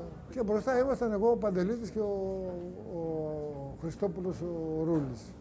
Αυτός ήταν ο κορμός ο βασικός. Και σαν αρχηγός μάλιστα, που έχω παίξει γύρω στα 4-5 χρόνια, όταν πήγαινα να υπογράψω το φύλλο αγώνας για να ξεκινήσει το μάτς, εξηγούσα στο διαιτητή ότι θα έπρεπε το παιχνίδι να είναι 50-50. Γιατί τους φιλάθλους δεν θα μπορούμε να τους κρατήσουμε μετά, εάν το παιχνίδι είναι 51-49. Για να δικήσεις τον Ατρόμητο πρέπει να είσαι πολύ δυνατός, πολύ μάγκας τα χρόνια εκείνα. Όπως όλοι που δικούσανε παλιά, που βάζανε από το παντελόνι τους. Πρόσφερα στον Ατρόμητο αφιλοκερδός. Έκανα πολυκατοικίες στο κέντρο της Αθήνας και θα πουλούσα τα διαμερίσματα και τα βάζα στον Ατρόμητο. Αυτή ήταν η αγάπη. Να μην μπουνε ότι απέτυχα. Μιλάω ειλικρινά, δηλαδή ότι όπου καθόμουνε στο Περιστέρι είχα και μια χειροβοβίδα. Στην ιστορία βασικά για να πάμε τόσο καλά ποδοσφαιρικά ήταν η αγάπη μεταξύ μας. Είχαμε δεθεί πάρα πολύ και υπήρχαν έξοδοι, βγαίναμε μαζί περισσότεροι άντρες με τις γυναίκες, με τα παιδιά όσοι είχαν. Ο οργανωτής ήταν ο Χρήστος ο Πάτσης, τότε ένας από τους πιο μεγάλους, ας το πούμε, λιγότερο ήταν ο Γιώργος ο Βασιλόπουλος, ένα αστέρι που πέρασε για μένα. Ήμασταν πάρα πολύ δεμένοι. Στον Ατρόμητο, με τους 4 διεθνείς που είπα και με την καλή ομάδα και με τον πολύ καλό κόσμο, πολύ καλούς φιλάθλους και που μας ακολουθούσαν σε όλα τα μάτια εκτός έδρας. Σε όλα τα μάτια εκτός έδρας όπου πηγαίναμε είχε κόσμο. Ο Ατρόμητος είχε κόσμο. Ο Πανετολικός στον καιρό εκείνο ήταν πανίσχυρος, έτσι, με πολύ κόσμο που για να φτάσουμε στο γήπεδο γινόταν πόλεμος μέχρι να φτάσουμε. Υπήρχε κόσμο στο Ατρομήτου έξω από το καράβι που θα μπαίναμε μέσα και κάνανε ο ένας απέναντι στον άλλο διάδρομο για να περνάμε ανάμεσά τους και να μπαίνουμε στο φερρυπότη για να περάσουμε απέναντι. Μιλάμε για τέτοιες στιγμές, για πολύ κόσμο. Εδώ σου λέω προπονήσεις και είχαμε πάνω από 1.000 άτομα. Προπονήσεις. Ο κόσμος λοιπόν επηρέαζε σε σημείο, γιατί γέμιζε το γήπεδο και σε σημείο πολλές φορές να γίνουν και αλλαγές σε παιχνίδι. Τότε εδώ η ομάδα είχε το ιδιαίτερο χαρακτηριστικό να έχει φιλάθλους και στην προπόνηση. Δηλαδή ζούσαμε όλη τη βδομάδα παιχνίδια. Έτσι, και τελειώναμε την Κυριακή. 1980 λοιπόν, μεταπολίτευση, χορτάρι στα γήπεδα και επαγγελματικό ποδόσφαιρο. Το δεύτερο επαγγελματικό πρωτάθλημα της ιστορίας βρίσκει τον Ατρόμητο στη μεγάλη κατηγορία να προσπαθεί να ακολουθήσει το πρόσταγμα της εποχής. Κάτι όμως που δεν συμβάδιζε με το μέταλλο που είχε χτίσει τα πρώτα 60 περίπου χρόνια της ζωής του. Από μια ομάδα πόλης με παίκτες που έβγαιναν από τα σπλάχνα της και λίγες προσθήκες, μέσα σε μικρό χρονικό διάστημα κάποιοι αποφάσισαν να συμβεί το αντίθετο. Πολλοί νέοι παίκτες, μεγάλο μπάτζετ και μέτριο ξεκίνημα έκαναν τη χρονιά να εξελιχθεί σε εφιάλτη. Ένα μάτς δεν ήταν καλό παιχνίδι. Ήταν καλό παιχνίδι, μάλλον χάσαμε στο 90 με τον Ολυμπιακό το πρώτο επαγγελματικό πρωτάθλημα που έγινε και χάσαμε από το συγχωρημένο τον Γιάννη τον Κυράστα στο 89. Χάσαμε 0-1 στο 90, στο Περιστέρι. Αυτό είναι αξέχαστο, γιατί είχαμε και σαν απόδοση καλή. Το γήπεδο του Περιστερίου και από τον αγώνα Ατρόμητου Ολυμπιακού, ένα αγώνα που είχε δραματική εξέλιξη και που μόλις 1 λεπτό πριν από το τέλος χάρισε στον Ολυμπιακό τη νίκη με τον γκολ του Κυράστα και παράλληλα τον ανακήρυξε πρωταθλητή του χειμώνα. Ταυτόχρονα υπήρξε μια απόδειξη ότι το συγκρότημα του Περιστερίου εξακολουθεί ή μάλλον βρίσκεται σε ακόμα δυσκολότερη βαθμολογική θέση από εκείνη που ήταν στις αρχές του πρωταθλήματος. Για τον Ατρόμητο θα πρέπει να πει κανείς ότι στη συνέχεια χρειάζεται να καταβάλει αυξημένες προσπάθειες για να μπορέσει να διατηρηθεί τελικά στην επαγγελματική κατηγορία. Όταν ήταν στην Α' Εθνική και έπεσε, από την ομάδα φύγανε από τους 25 παίκτες οι 20. Μείναμε 4 παιδιά για να συνεχίσουμε τότε το Γολγοθά, για να φτιαχτεί μια καινούργια ομάδα, για να μπορέσει να σταθεί στη Β' Εθνική. Παίζαμε Β' Εθνική, αλλά ήμασταν όχι ο βασιλιάς της Β' Εθνικής όπως ήταν παλιά και ο φόβητρο της Β' Εθνικής όπως ήταν παλιά ο Ατρόμητος. Είναι μια άλλη εποχή που ο Ατρόμητος αρχίζει και χάνει τον κόσμο του. Ενδιαφέρονται λιγότεροι στο Περιστέρι, δηλαδή αρχίζουν να γίνονται συνελεύσεις με 100 άτομα. Όταν υπήρχε συνέλευση μέχρι το 79 που θυμάμαι 80, γίνονταν συνελεύσεις στη Ριβιέρα και στον Έλενα και ήμασταν μέσα 1000 άτομα στη συνέλευση. Το μόνο παρήγορο ίσως ήταν η εμφάνιση ενός ακόμα δικού του παιδιού, του Νίκου Τσιαντάκη, που έμελε να γίνει πασίγνωστος και να φτάσει μέχρι το Μουντιάλ.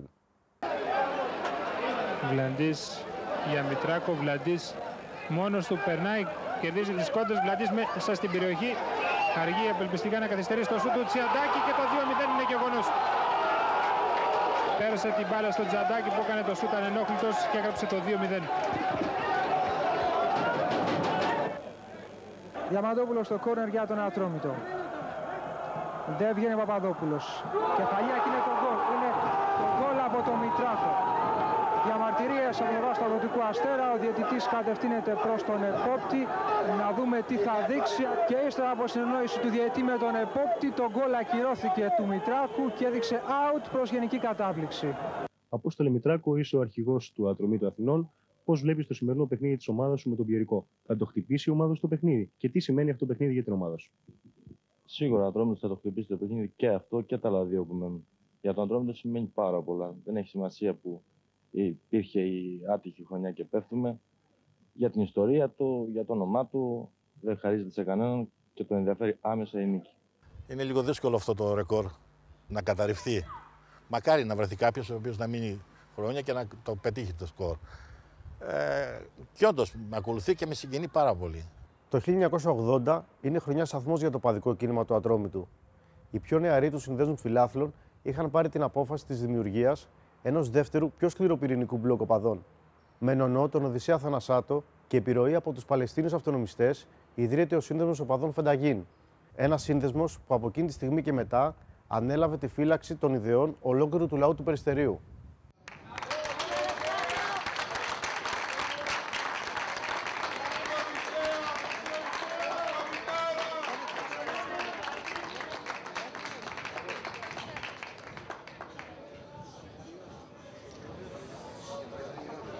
Καλησπέρα. Θα ήθελα να πω δύο κουβέντες για τη συνέχεια των Φενταγίν από αυτά τα νέα παιδιά. Συνεχίσαμε μια ιστορία 35 χρονών και να αφιερώσω για αυτό το μετάλλιο σε αυτούς που προτύχουν. Ευχαριστώ.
Θυμάμαι πάρα πολλούς φιλάθλους, όλους τους φιλάθλους σχεδόν της εποχής τότε, γιατί ακολουθούσαν την ομάδα παντού και ακόμα και στη γειτονιά, γιατί εμείς είμαστε περιστεριώτες. Οι περιστεριώτες ειδικά δεν μπορούσαν να αποφύγουν τίποτα από όλα αυτά.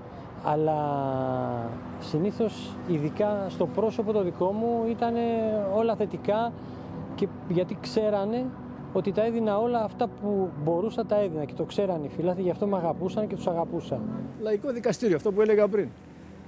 Υπήρχαν τον καιρό εκείνο, Πετρακάκος και παρέα του, αλλά όλοι αυτοί τους θυμάμαι, δεν ξέρω αν είναι εν ζωή ή όχι, οι οποίοι με χειροκροτούσαν φεύγοντας. Ενώ τον Νικολάκη τον Παντελίδη που έμενε και κοντά εδώ στο σπίτι, τι έχει τραβήξει εδώ, δεν λέγεται τον καιρό εκείνο. Ήταν ο αρχηγός τότε στην Εξέδρα, ένα πολύ σκληρό παιδί. Εμένα ήταν προσωπικός μου φίλος, κάναμε παρέα, ήταν ένα πολύ σκληρό παιδί όμως.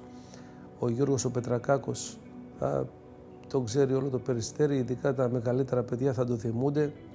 Με τατουάζ παντού, ήταν πολύ σκληρό παιδί ο Γιώργος, λάτρευε την ομάδα και άλλα παιδιά που έχουν φύγει από τη ζωή, ο Γιώργος ο Χασάπης, ο Μανώλης ο Βάτραχος. Είχαμε μια άλλη σχέση. Είναι απίστευτο στον κόσμο στο Ατρόμητο. Ήταν ο Καουμπόι, ο λεγόμενος, ήταν ο Ντούριος, ο Αντώνης. Είχα Λαταμπούρλο σαν τον αυτόν της Ισπανίας, τον Μανόλο, και προσπαθούσα να είμαι κόσμιος, χωρίς βία, χωρίς ακρότητες. Κάθε Κυριακή πήγαινα στο γήπεδο, μέσα έξω, όλα τα χωριά τα έχω γυρίσει απ' έξω. Ένα σκηνικό που θυμάμαι ήταν πριν από την έναρξη του πρωταθλήματος και του πρώτου αγώνα στο γήπεδό μας. Ακούστηκε ένα ελικόπτερο πάρα πολύ κοντά. Δεν ξέραμε και τίποτα. Βγαίνοντας όλοι για να δούμε τι παίζει, είδαμε το ελικόπτερο να κατεβαίνει ο Ντούριος με μανεκέν της εποχής, με λουλούδια για να μας δώσουν λουλούδια για να βγάλουμε τη φωτογραφία και να γίνει η έναρξη. Αυτό ήταν το εντυπωσιακότερο. Λέω ρε παιδιά, να φέρω ένα ελικόπτερο, να κάνει την έναρξη ο διαιτητής του αγώνα. Ήταν γεμάτο το γήπεδο και ξαφνικά βλέπουμε ένα ελικόπτερο να κατεβαίνει, να προσγειώνεται στο γήπεδο, να βγαίνουν κάποια κορίτσια και με τον Αντουάν να προσφέρουν. Ήταν σημαντικό. Ήταν πανηγυρική. Πανηγυρική, ναι. Κλείνω το ελικόπτερο με τα τρίκαλα εδώ και έφερα το ελικόπτερο. Εγώ, παιδιά, Ατρόμητος γεννήθηκα. Ατρόμητος θα πάψω κάποτε να υπάρχω. Και όταν θα πεθάνω, θέλω τουλάχιστον να μου βάλουν τη σημαία επάνω στον τάφο μου και να φύγω και ας έρθουν άλλοι να τα βρουν.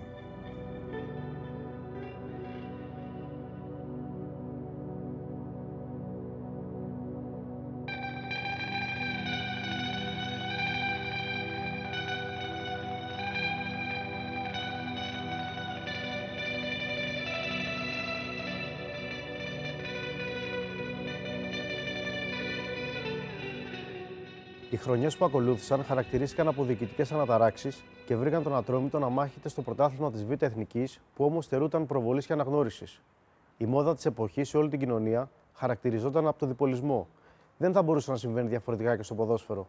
Η ψαλίδα μεταξύ των ομάδων μεγάλωνε διαρκώς και τα νέα παιδιά δέχονταν βομβαρδισμό ενημέρωσης για τους λίγους. Φανταστείτε λοιπόν τι γινόταν με τις ομάδες των μικρότερων κατηγοριών. Έτσι ο Ατρόμητος έμεινε στη Β' Εθνική μέχρι το 1987. Τη χρονιά εκείνη ούτε η προσπάθεια του Άγγελου Ράμφου ως προπονητή πλέον, αλλά ούτε και του κόσμου αρκούσαν για να κρατήσουν την ομάδα στην κατηγορία που από κατεβολής της είχε τις περισσότερες συμμετοχές. Όλο το Περιστέρι είχε κλονιστεί. Για πρώτη φορά στην ιστορία, ο Ατρόμητος θα έπαιζε σε τόσο χαμηλή κατηγορία. Σαν να μην έφτανε αυτό, όλοι οι παράγοντες που κατά καιρούς βοηθούσαν είχαν σηκώσει τα χέρια ψηλά. Έρχεται η αποφράδα χρονιά το 1987. Και μαζευόμαστε στη Λέσχη για τη συνέλευση. Μαζευόμαστε σε μια συνέλευση, πολλά άτομα. Ήμασταν όλοι από το σύνδεσμο. Και τότε ήταν η πρώτη φορά που κανένας παράγοντας από αυτούς που ξέραμε, Στάις, Πανουτσόπουλος, Κουλόπουλος, Κοντόπουλος, Κασπίρης, όλοι αυτοί παράτησαν την ομάδα. Δεν ασχολήθηκε κανένας. Να πει ότι θα την αναλάβω εγώ, ρε παιδί μου. Και εκεί τελειώνει η συνέλευση, φεύγουν όλοι, η ομάδα είναι ακέφαλη τελείως, γάμα εθνική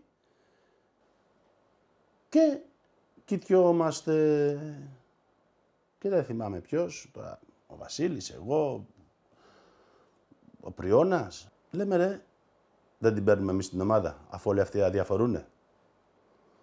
Φάνηκε, ξέρεις, λίγο κουφό αυτό. Πώς θα την πάρουμε? Ρε, πάμε να την πάρουμε την ομάδα, δεν θα την αφήσουμε να διαλυθεί την ομάδα και το ένα και το άλλο.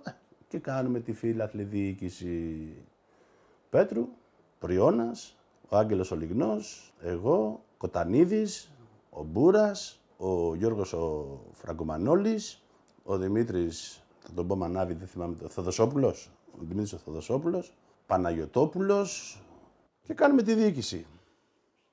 Προς τιμή του πλησιάζουμε τον Ανδρέα τον Κουλόπουλο τότε, που είχε αφήσει την ομάδα και λέει προχωράτε, θα σας βοηθήσω. Πώς θα μας βοηθούσε?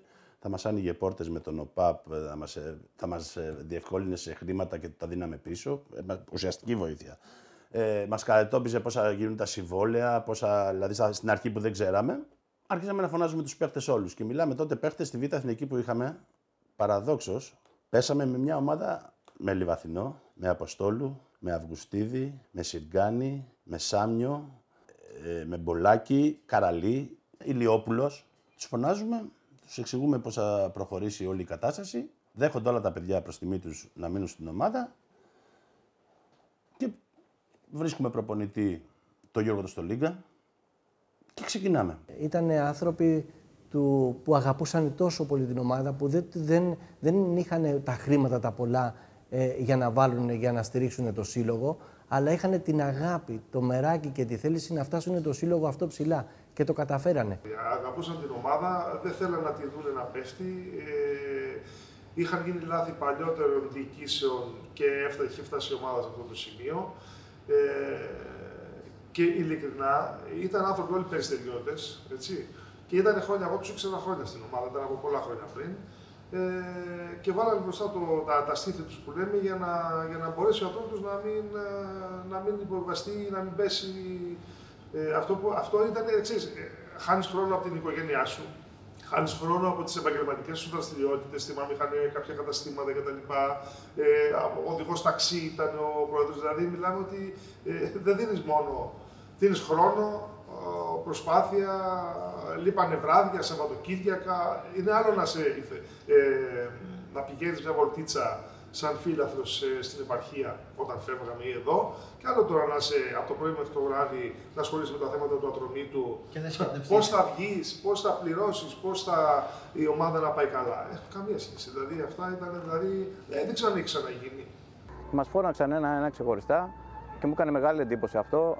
Τακτοποίησανε κατευθείαν με ό,τι δυνατότητες είχαν τα οικονομικά του κάθε παίκτη. Και μπορώ να το πω ότι ό,τι μας υποσχέθηκαν το τήρησαν στο ακέραιο, κάνοντας πολύ μεγάλο αγώνα, με λαχιοφόρους, με οικονομικές ενισχύσεις, από το ιστόρημά τους, και μείναμε πραγματικά, εμείς σεβαστήκαμε γιατί αγαπούσαμε την ομάδα, μείναμε αρκετά παιδιά στην ομάδα. Ο βασικός κορμός έμεινε, ήρθαν και κάποιοι ποδοσφαιριστές και κάποιοι ερασιτέχνες από την Ακαδημία του Ατρομήτου και είχαμε και μια φοβερή συνύπαρξη να έχουμε ένα εξαιρετικό προπονητή, τότε τον Γιώργο το Στολίγκα. Ο Γιώργος ο Στολίγκας ήταν στη χρονιά εκείνη, μας είχε τόσο πολύ δέσει μεταξύ μας τους ποδοσφαιριστές, που ήμασταν μια οικογένεια, δηλαδή μπαίναμε μέσα σαν μια γροθιά. Όλοι ο σκοπός μας ήταν να ξαναφέρουμε το σύλλογο στην κατηγορία που ήμασταν πριν, στη Β' Εθνική. Ο Γιώργος Στολίγκας τότε μας είχε δέσει τόσο πολύ που κάθε Παρασκευή έφερνε θυμάμαι τότε την εποχή εκείνη, ένα ταψί σάμαλι. Παρήγγελνε εδώ από το κηλικείο ένα ταψί σάμαλι και μας έβαζε και παίζαμε, μας χώριζε δηλαδή, ποιος θα κερδίσει για να φάει το ταψί το σάμαλι. Βέβαια, καμιά ομάδα δεν είχε κερδίσει μεταξύ τους, μας έφερνε ισοπαλία. Πώς τα έφερνε, πώς τα έκανε. Πάντα μας είχε ισοπαλία, ισόπαλο το αποτέλεσμα και μοιραζόμασταν όλοι το ταψί, το σάμαλι. Κάναμε μια πολύ καλή πορεία, πήραμε πρωτάθλημα, κάναμε μια πολύ καλή πορεία. Δηλαδή, απομυθοποιήσαμε τους παράγοντες. Ήταν κάτι το τρομερό, δηλαδή. Δεν έχει ξαναγίνει στο ελληνικό στερέωμα αυτό.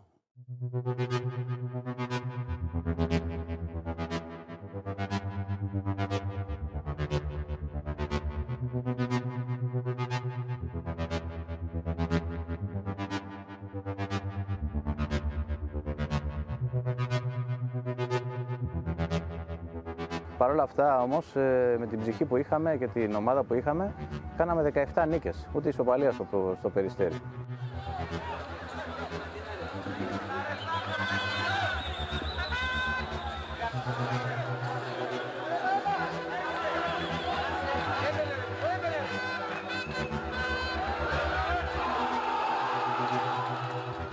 Έχω παίξει 7 χρόνια στον Ατρόμητο. Γενικά στην καριέρα μου την ποδοσφαιρική δεν κατόρθωσα να παίξω στην πρώτη εθνική, να το πω έτσι. Το ξέρετε πολύ καλά, έχω 200 συμμετοχές με τη φανέλα του Ατρομήτου. Ποτέ όμως δεν έχω νιώσει ότι δεν έχω παίξει αλφα εθνική. Γιατί όποιος δεν έχει φορέσει τη φανέλα του Ατρομήτου δεν μπορεί να το καταλάβει αυτό. Ένιωθα ότι παίζω σε μια πολύ μεγάλη και ιστορική ομάδα. Το λέω και ανατριχιάζω και αυτό μέχρι να κλείσω τα μάτια μου θα είναι χαραγμένο στο μυαλό μου ότι έπαιζα στον Ατρόμητο τη μεγάλη ομάδα. Η φανέλα πολύ βαριά. Και όποιος φοράει τη φανέλα του Ατρομήτου νομίζω ότι ξέχναγε κάθε άλλη φανέλα που έχει παίξει.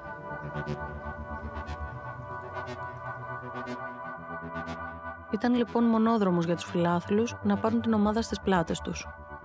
Αψηφώντας το νεαρό της ηλικίας τους, χωρίς να υπολογίζουν την απειρία τους, σήκωσαν μανίκια και ανέλαβαν τη διοίκηση μόνοι τους. Κάτι που δεν είχε και δεν έχει ξανασυμβεί ποτέ στην ιστορία του ελληνικού ποδοσφαίρου. Γεμίζουν το γήπεδο κάθε Κυριακή. Το κάνουν απόρθητο φρούριο και επαναφέρουν τον Ατρόμητο στη Β' Εθνική. Ολοκληρώνοντας το χρέος τους απέναντι στην ομάδα, παραδίδουν τα κλειδιά έχοντας την πρωταθλήτρια και χωρίς χρέη.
Ο Σύλλογος προσπάθησε να αποκτήσει υγιείς βάσεις και παράγοντες που θα τον βοηθούσαν να γίνει αυτό που τον χαρακτήριζε από καταβολής του.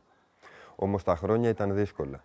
Το υποβαθμισμένο πρωτάθλημα της Β' Εθνικής, που πολύ συχνά πεζόταν ημέρες και ώρες ακατάλληλες, δεν βοηθούσε. Το ηθικό και οι αντοχές του κόσμου είχαν πέσει. Μόνο λίγοι πιστοί και οι Φενταγίν συνέχιζαν να ακολουθούν. Οι Φενταγίν που είχαν πλέον στεγαστεί και ακολουθούσαν επίσης τον Γουσουπού παντού. Αυτό ήταν μάλιστα που κράτησε τη φλόγα μέσα τους αναμένη. Οι επιτυχίες του μπάσκετ λειτουργούσαν σαν καταπραϊντικό στην πίκρα του ποδοσφαίρου. Και ήταν μεγάλη πίκρα. Το 1994 ο Ατρόμητος ξαναπέφτει στη Γάμα Εθνική και τα σύννεφα πάνω από το Περιστέρι ξανάρχονται. Γιωργακάς. Απέφυγε τον Ευθυμιάδη. Σέντρα χαμηλή για τον Παπαχρήστο. Τσιμάγκα προσπάθησε να γυρίσει. Σιργκάνης δεν έπαιρνε παλιά για τον Βραχίμη, όμως και πάλι παίξει στο τρομί του με το σούτ από τον Λιγνό. Καλό σούτ. Out. Και αυτό το φάουλ θα έχει εκτελεστεί τον Σιργκάνη. Και αυτό με πολύ φάλτσο. Κεφαλιά και εντυπωσιακή απόκριση από τον Κυριακούλη. Διασώζει την αιστεία του Παζιανιά στο 37ο λεπτό σε αυτή την κεφαλιά που έγινε από πολύ κοντά από τον Λιγνό. Σιργκάνης. Μια παλιά για τον Καριώτη, ο οποίος θα χάσει καταπληκτική ευκαιρία να ανοίξει το σκορ. Καριώτης. Δύσκολα και γηπεδικά. Παίζαμε μπάλα σε χωράφι π.χ. Τώρα το γήπεδο είναι χαλί. Δύσκολα τα πράγματα. Αλλά ξέρεις τι γίνεται. Όταν έχεις όνειρο να παίξεις στην πρώτη ομάδα του Ατρομήτου, ειδικά για μένα δεν ήταν δύσκολα. Δεν με ενδιαφέρε. Αρκεί που έπαιξα στην ομάδα μου. Το όνειρο μου αυτό ήταν. Μπορεί να παίζα και στον πετό. Ξεκινάγαμε για το καλύτερο. Στην πορεία βγαίναν κάποια προβλήματα, περισσότερο οικονομικά θα το έλεγα αυτό, και δεν μπορούσε η ομάδα να κάνει αυτό που ήθελε όλος ο κόσμος και η διοίκηση που αποτελούσα. Και έτσι ήμασταν να προσπαθούμε να μην πέσουμε σε αυτή την κατηγορία. Ήταν εποχές πολύ διαφορετικές από τις σημερινές. Τώρα έχουν άλλα μέσα οι ποδοσφαιριστές, οι ομάδες γενικά στη διάθεσή τους για να προπονήσεις, βοηθητικά γήπεδα, γρήγορη μετάβαση στην επαρχία, γιατί τότε πηγαίναμε αρκετές φορές και με το Πούλμαν. Στην Καστοριά. Πηγαίναμε Καστοριά με τα χιόνια, είχαμε 12 ώρες να βρούμε, νύχτες να γυρνάμε 3-4-5 ώρα το πρωί εδώ. Εντάξει, έχουν αλλάξει τα πράγματα γενικά στη ζωή, όχι μόνο εδώ βέβαια. Πάντα υπήρχε αυτή η ψυχή, αυτό το πείσμα να πάμε καλύτερα. Να είμαστε γροθιά. Και πράγματι σε όλα στα παιχνίδια, τα περισσότερα, τα κρίσιμα που θέλαμε να πάρουμε, τα παίρναμε γιατί ήμασταν μια οικογένεια και αγαπούσαμε τον Ατρόμητο για να το δούμε καλύτερα να πηγαίνει. Και εμείς και σαν ομάδα. Και αν δείτε τις βαθμολογίες εκείνη της εποχής, αυτό που λέει ο Δημήτρης, οι βαθμολογίες εκείνη της εποχής ήταν αυτός που ανέβαινε με αυτόν που έπεφτε μπορεί να είχαν μία μισή νίκη διαφορά. Δηλαδή με μία νίκη βρισκόσουν να διεκδικείς την άνοδο και με μία ήττα να κινδυνεύεις να υποβιβαστείς. Ήταν πολύ καλές οι ομάδες, μεγάλες ομάδες. Ο Ηλιόπουλος αυτό το φάουλ για το Περιστέρι. Παίρνει αρκετά μέτρα φόρα, εκτελεί ψιλοκρεμαστά. Κεφαλιά του Αποστόλου, βγαίνει ο Γελεσάκης, ναι, κεφαλιά του Σιργκάνη και το γκολ. Η ωραία κεφαλιά του Σιργκάνη νίκησε το Γελεσάκη και 3-0 ο Ατρόμητος στο Χαραβγιακό. Οι παίκτες που ήταν από το Περιστέρι, δεν υπήρχε κανένας να μην αγαπούσε την ομάδα και να μην ήθελε να πάει καλά η ομάδα. Εκείνα τα χρόνια ήταν ζόρικα. Έπρεπε να έχεις ψυχή, να έχεις δυναμισμό, τσαμπουκά να παίζεις μπάλα. Εκεί δεν πήγαινες και σου έδινε ο άλλος το χέρι. Εκεί πήγαινες με το περιστεριώτικο το τζαμπουκά να πάρεις αυτό που ήθελες. Κάποιες φορές το παίρναμε, κάποιες φορές δεν το παίρναμε.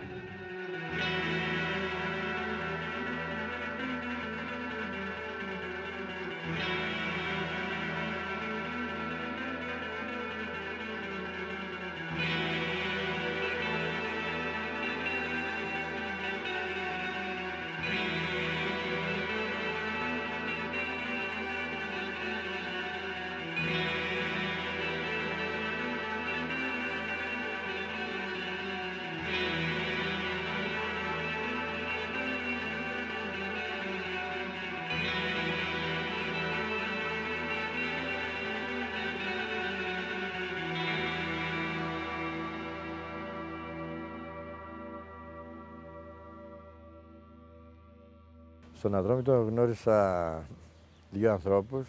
Βασικά ένας ήταν κάθε μέρα μαζί μας, ήταν και ο Χαγιάς. Ο άνθρωπος αυτός έκανε 3 παιδιά.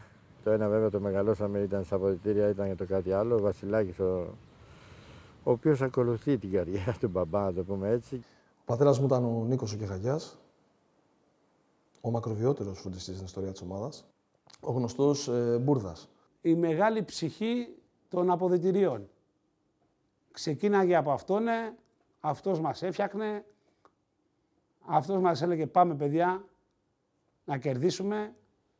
Μεγάλη αγάπη για τον Ατρόμητο. Αυτός ήταν ο πατέρας μου. Έδινε τα πάντα. Τα πάντα για τα παιδιά του. Τα πάντα για την ομάδα του. Και δεν σκεφτόταν ούτε το χρόνο, ούτε το χρήμα. Τον ένοιαζε να σηκωθεί το πρωί, να πάρει το καφεδάκι του και να έρθει μέσα στα αποδυτήριά του. Και το άλλο που ήθελε ήταν πάντα να βλέπει τα παιδιά του να χαμογελάνε. Πάντα. Του άρεσε αυτό. Να βλέπει τα παιδιά του να χαμογελάνε. Θυμάμαι ότι μπορεί να μην το είχε με όλα τα παιδιά, αλλά με αρκετά παιδιά πάντα έδινε μια συμβουλή στο πρόβλημά τους. Ο Νίκος ο Μπούρδας είναι ζωντανή ιστορία για τον Ατρόμητο και θα είναι πάντα, πιστεύω. Ήταν πραγματικά Ατρόμητος.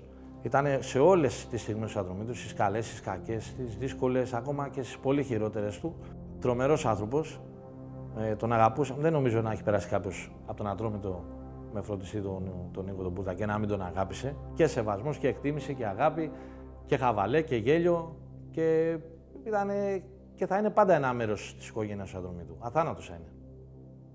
Όταν μπαίνω σε αυτό το χώρο είναι πάρα πολύ ιδιαίτερο για μένα. Είναι πάρα πολύ συγκινητικό. Γιατί πάντα εδώ μέσα είναι ο πατέρας μου. Και το ξέρω ότι είναι εδώ μέσα πάντα.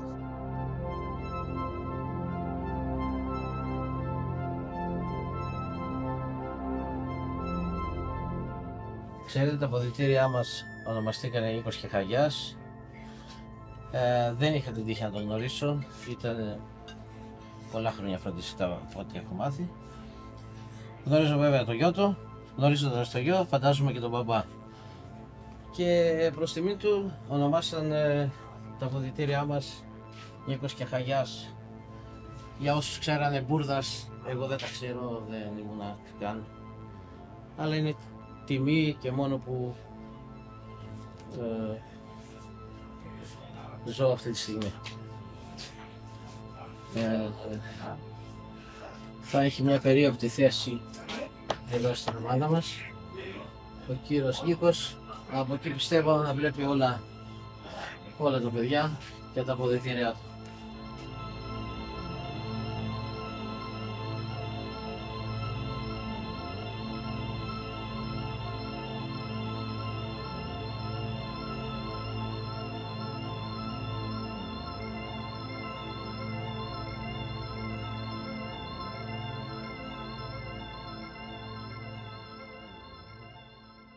Στις 30 Απριλίου του 1995, στο γήπεδο της Ελευσίνας εκτιλήσεται μια τραγωδία. Πέρα από τους υποβιβασμούς, πέρα από τις ήττες. Η πιο μεγάλη πίκρα για έναν σύλλογο και τους οπαδούς του.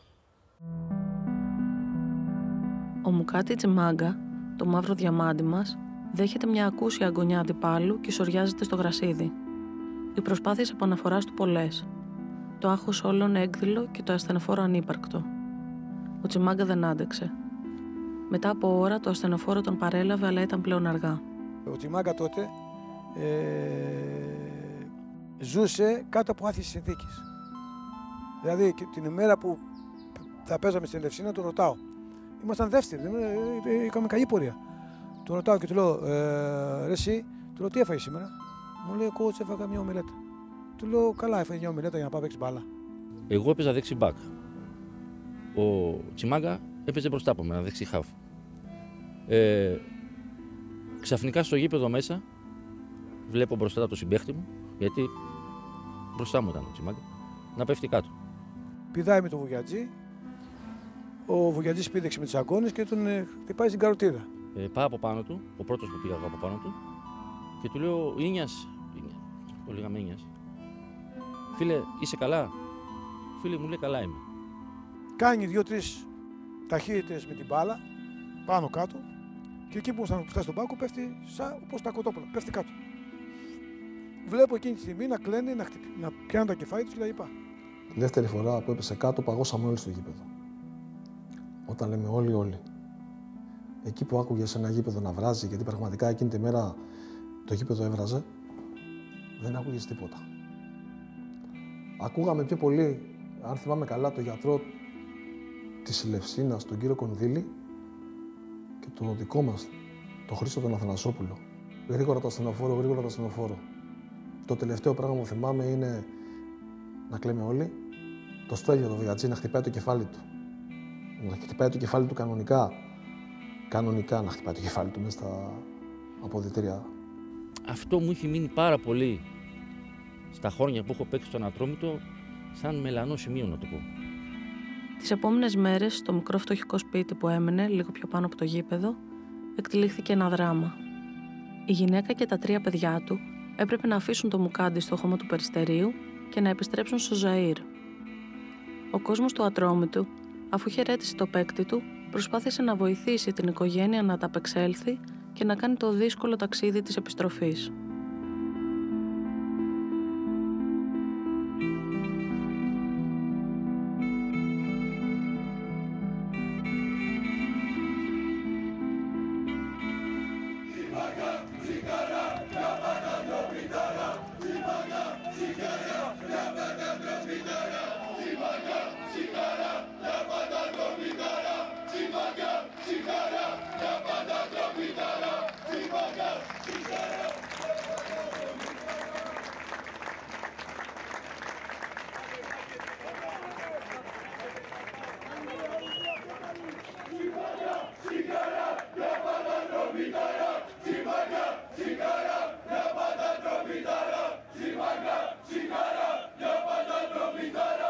Το 1997 ο Ατρόμητος δεν κατάφερε να μείνει ούτε στη Γάμα Εθνική.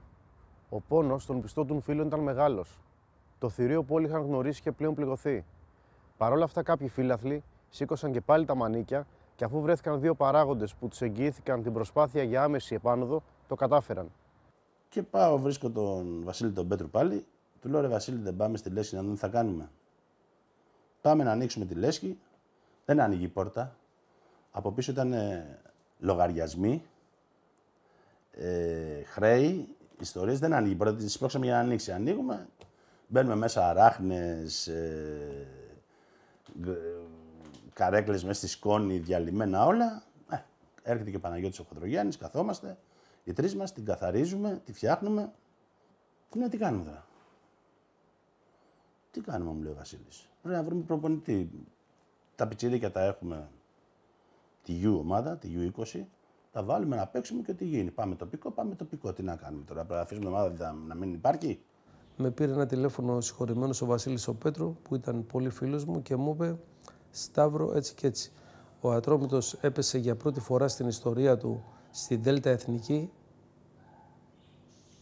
και αυτή τη στιγμή στην ομάδα μείναν ελεύθεροι όλοι οι ποδοσφαιριστές. Υπάρχουν 15 ερασιτέχνες ποδοσφαιριστές, 16 και 17 χρονών και δεν υπάρχει ούτε προπονητής ούτε τίποτα. Υπάρχει μόνο ένας ατελείωτος κόσμος που θα είναι στήριξη για όποιον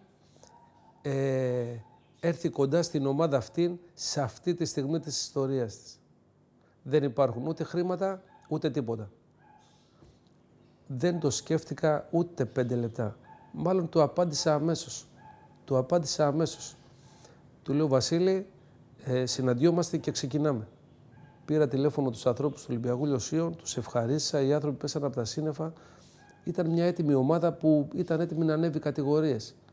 Αλλά όμως με κάλεσε η ομάδα μου, με κάλεσε η οικογένειά μου. Είμαι στο σπίτι, βλέπαμε τηλεόραση, κοιμόντουσαν τα παιδιά, 11, 12, 1, πάω να ξαπλώσω. 1 η ώρα χτυπάει τηλέφωνο. Έλα ρε, μου λέει, ποιος είναι? Ο Βασίλης ο Πουλάκης. Τι θες, του λέω, ρε? Μου λέει, ντύσου και έλα στο ζωγράφο. Του λέω, τι να κάνω ρε τέτοια ρε ζωγράφο? Μου λέει, έλα, μου λέει, έχω βρει ομάδα για τον Ατρόμητο με λεφτά. Με πήρες να μου κάνεις πλακά. Όχι ρε, μου λέει, έλα. Δίνομαι κι εγώ. Μου λέει, ντύσου και λίγο καλά. Πάω λοιπόν στο ζωγράφο σε μια ταβέρνα. Καθόμαστε κάτω, γνωριζόμαστε και αρχίζει να μου λέει ο Κώστας Σταθάκης, φοβερό παιδί, αλλά την τρέλα του την είχε. Τι έγινε ρε μάγκα, μου λέει, θέλεις να ανεβάσουμε τον Ατρόμητο, να πάρουμε τον Ατρόμητο? Του λέω, κύριε Σταθάκη, του λέω, έχουμε μια δυσκολία, αν μπορείτε να κάνετε κάτι, να μας βοηθήσετε. Δεν θα βοηθήσω, λέει, θα την αναλάβω. Εσύ θα κανονίζεις, μου λέει, τα διαδικαστικά και σε θέλω ταμεία εσένα και αν θες να μου φέρεις και έναν άλλον και θα βρούμε και άλλους 8 να κάνουμε το διοικητικό συμβούλιο, μου λέει, και θα πάμε να την ανεβάσουμε την ομάδα. Χαλάσουμε όσα πρέπει. Εγώ λέω τώρα, με κοροϊδεύουν αυτοί. Πραγματικά τα παιδιά έρχονται, κάνουμε τη διοίκηση, χαλάει για μεταγραφές. Πρέπει να χαλάσαμε για μεταγραφές, ο Κώστας πρέπει να χάλασε 25. Ένα μεγάλο ποσό τότε, ειδικά για Δέλτα Εθνική. Και κόρνερ για τον Ατρόμητο, ακριβώς στο 15ο λεπτό του δεύτερου ημιχρόνου. Είναι το 3-0. Είναι το 3-0 ακριβώς στο 60ο λεπτό από κεφαλιά του Μπαλογιάννη. Η πρώτη επαφή με τον Ατρόμητο ήταν ξαφνική. Δηλαδή ήρθανε απλά στα γραφεία της ομάδας του Ολυμπιακού Λιωσίου που ήμουνα.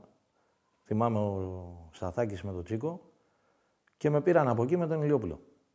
Έτσι έγινε η μεταγραφή. Εγώ το έμαθα τελευταίος που λένε. Ήταν δύσκολη περίοδο για την ομάδα. Είχε πέσει στα αεραστεχνικά, στη τηλεεθνική και ήταν μια αρχή για όλους. Για διοίκηση, για παίκτες, για τον κόσμο, για όλους τους άνθρωπους που ήταν στον Ατρόμητο. Η σχέση μου με τους οπαδούς όσα χρόνια έπαιξα στην ομάδα ήταν σεβασμός και θεωρώ ότι πρέπει να έχεις πάρα πολύ σεβασμό στους φιλάθλους της ομάδας, γιατί είναι οι μόνοι ακατέργαστοι, οι μόνοι που δεν έχουν ποτέ συμφέρον, οι μόνοι που θα είναι πάντα. Όλοι μπορεί να είμαστε περαστικοί εκτός από αυτούς. Και το μόνο που οφείλεις, το λιγότερο μάλλον, είναι να τους σέβεσαι. Τελευταία αγωνιστική, θυμάμαι στην άνοδο του 1997 από την ΔΣ Εθνική, ήταν η Φιέστα στο Χαϊδάρι. Είχε κατακλείσει το γήπεδο εξαρτία φιλάθλων από τον Ατρόμητο. Νομίζαμε ότι παίζουμε εντός έδρας. Ήταν τόσο πολύ ο κόσμος. Ήταν πάρα πολύ ευχάριστη με αυτή. Και ήταν και η πρώτη άνοδο προσωπικά για μένα με την ομάδα. Και σε νεαρή ηλικία, οπότε φαντάσου τον ενθουσιασμό και τη χαρά. Η συνέχεια στη ΓΑΜΑ Εθνική ήρθε με μια ακόμα αλλαγή στη διοίκηση και προσπάθειες για το καλύτερο, που ήταν η επιστροφή τουλάχιστον στη Β' Εθνική. Τότε ήμουνα κοντά στον Ατρόμητο, εξωδιοικητικά, ας το πούμε έτσι. Και ήθελε ο Ατρόμητος έναν παίχτη να κάνει τη διαφορά. Τότε ήταν πρόεδρος, είχε αναλάβει τον Ατρόμητο ο Βριώνης και ήταν ο Τάσος ο Παπανικόλας πρόεδρος.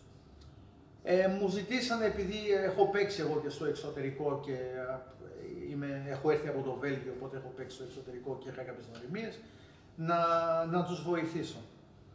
Και με κάποιες διασυνδέσεις που είχα, μπόρεσα και ήρθα σε επαφή με τον Πασκάλ Βαϊρουά, τον έφερα στην Ελλάδα για να δει τις εγκαταστάσεις στο γήπεδο του Ατρομήτου και τα λοιπά. Όμως δεν μπορούσα να του πω ότι ο Ατρόμητος ήταν ΓΑΜΑ Εθνική. Θα την έκανε με ελαφριά πηδηματάκια, δεν υπήρχε περίπτωση.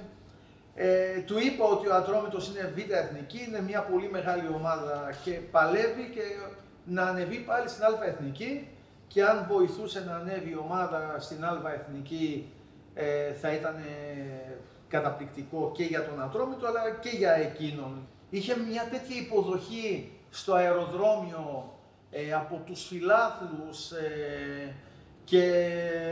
και όλο αυτό το κλίμα, όπως είπα και προηγουμένως, με τους φιλάθλους του Ατρομήτου που δημιουργήθηκε, δεν ήταν δύσκολο να τον πείσουμε να μείνει στον Ατρόμητο. Θα έλεγα μάλιστα ότι το χαιρόταν και ιδιαίτερα. Και έτσι υπέγραψε τον Ατρόμητο στη ΓΑΜΑ Εθνική και βοήθησε πάρα πολύ τον Ατρόμητο εκείνη τη χρονιά ώστε να ανέβει. Αυτό που μου έκανε εντύπωση ήταν η παιδεία του σαν άνθρωπος. Ήρθε την πρώτη μέρα στα αποδυτήρια, που ήταν ο Βαϊρούα, είχε παίξει. Τι να σου πω τώρα, και που δεν έχει παίξει Champions League, με την Εθνική Γαλλίας, Ευρωπαϊκό. Και μπήκε μέσα και χαιρέταγε έναν γύρο όλους μας και ρώτησε πού μπορεί να κάτσει. Να αλλάξει. Θα μπορούσε να κάτσει οπουδήποτε. Ήταν τεράστιος και σαν παίχτης και σαν προσωπικότητα και σαν άνθρωπος. Έμενε κάπου εκεί στο Ιφές, στο γήπεδο, κάπου, γιατί εγώ, επειδή μίλαγα και αγγλικά, συνεννοούμασταν και είχαμε γίνει και φίλοι, βγαίναμε για καφέ. Ήταν πάντα με ένα ποδήλατο. Μπορούσε να έχει οτιδήποτε αυτοκίνητο ήθελε, δεν ήταν θέμα χρημάτων, αλλά ήταν με ένα ποδήλατο συνέχεια. Το 2001 ο Ατρόμητος φτάνει πολύ κοντά και χάνει την άνοδο σε αγώνες μπαράζ, που αφήνουν όμως ένα σημαντικό αποτύπωμα: τον κόσμο. Παρά τα συνεχόμενα πέτρινα χρόνια, παρά την απογοήτευση, περισσότεροι από 4.000 περιστεριώτες κατακλείζουν το γήπεδο της Νίκαιας και αν μη τι άλλο δείχνουν ότι αυτή η ομάδα έχει ανθρώπους που την πιστεύουν και την αγαπούν. Αν σήμερα ο Ατρόμητος καταφέρει και κερδίσει, παίρνει το εισιτήριο της ανόδου για την πρώτη κατηγορία. Σε διαφορετική περίπτωση, με δύο αποτελέσματα, ευνοείται η ομάδα της Χαλκιδόνας, που και με ισοπαλία παίρνει εκείνη το εισιτήριο για την άνοδο στην επόμενη κατηγορία. Αυτό που θυμάμαι πάρα πολύ έντονα ήταν η μαζική προσέλευση και η πορεία που ξεκίνησε από το γήπεδο του Ατρομήτου και φτάσανε πορεία ο κόσμος και γέμισε το γήπεδο του Ιωνικού. Ήταν κάτι το καταπληκτικό, τους ακούγαμε από τα αποδυτήρια πριν βγούμε για προθέρμανση. Ακούγαμε έτσι αυτό το πάθος το οποίο μας το μεταφέρανε. Ουλέτας, Νικολόπουλος, κοντά του, ο Μαρτίνος. Πάσα στον Κούλι, σέντρα του Κούλι. Θέλει να απαντήσει ο Ατρόμητος 1-0. Προηγείται η ομάδα του Περιστερίου με τον Κουμπί, αν δεν κάνω λάθος. Πράγματι ο Κουμπής είναι αυτός που πανηγυρίζει. Οι Περιστεριώτες ανοίγουν το σκορ. Εδώ τα πανηγύρια στις εξέδρες από τους φίλους του Ατρομήτου. Εδώ ο Κουμπής με καρφωτή κεφαλιά. Δεν άφησε κανένα περιθώριο αντίδραση στον Τάσο τον Μαυρίδη. 1-0 προηγεί το Ατρόμητο στο 25. Αλλά δυστυχώς τα πράγματα δεν κυλήσανε καλά και δεν ανέβηκαμε κατηγορία. Τη μεγαλύτερη συναχρούγια ήταν στον Μπάρας με τη Χαλκιδόνα. Νομίζω αυτή ήταν η πιο δύσκολη στιγμή στην ομάδα, για εμένα προσωπικά. Την επόμενη χρονιά, το 2002, κάναμε ένα καινούριο ξεκίνημα, πάλι με στόχο την άνοδο. Με συμπαίχτες Θανάση τον Κούλη, Φώτη τον Παλαιογιάννη, τον Σάσα τον Γεωργίευ, όπου και τα καταφέραμε εκείνη τη χρονιά και ανεβήκαμε, ήταν και ο μεγάλος στόχος. Ευχαριστήσαμε τον κόσμο, ανεβήκαμε στη β' κατηγορία. Υπήρχε ένα ιδιαίτερο δέσιμο με τον κόσμο, τον Ατρομήτη και τους Φενταγίν. Ίσως, δεν ξέρω, εκτιμήσαν ότι μετά από κάθε γκολ που έβαζα ή κάθε ενέργεια πάντα παρακινούσα και τους συμπαίχτες μου να πάμε στον κόσμο.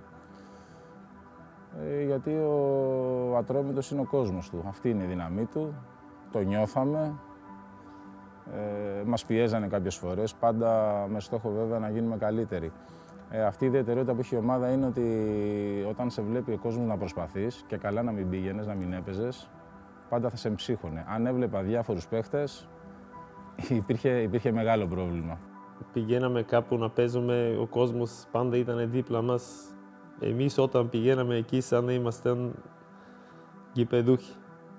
Ο κόσμος πάντα ήταν δίπλα μας. Τα χρόνια που παίζα ήταν πολύ πιο σκληρό το ποδόσφαιρο από ό,τι είναι τώρα. Ήταν πολύ πιο δύσκολο. Οι συνθήκες και οι παροχές δεν είναι όπως τώρα. Τώρα βλέπεις όλοι έχουν τα γυμναστήριά τους, personal. Τότε δεν ήταν έτσι τα πράγματα. Ήταν πολύ πιο δύσκολα. Εννοείται και προπονούμασταν καθημερινά. Αλλά δεν ήταν ο επαγγελματισμός όπως είναι τώρα. Ατρόμητος για μένα σημαίνει οικογένεια, αγάπη και ο κόσμος. Και ο κόσμος που τον αγαπάει. Αυτό είναι Ατρόμητος. Περιστέρι.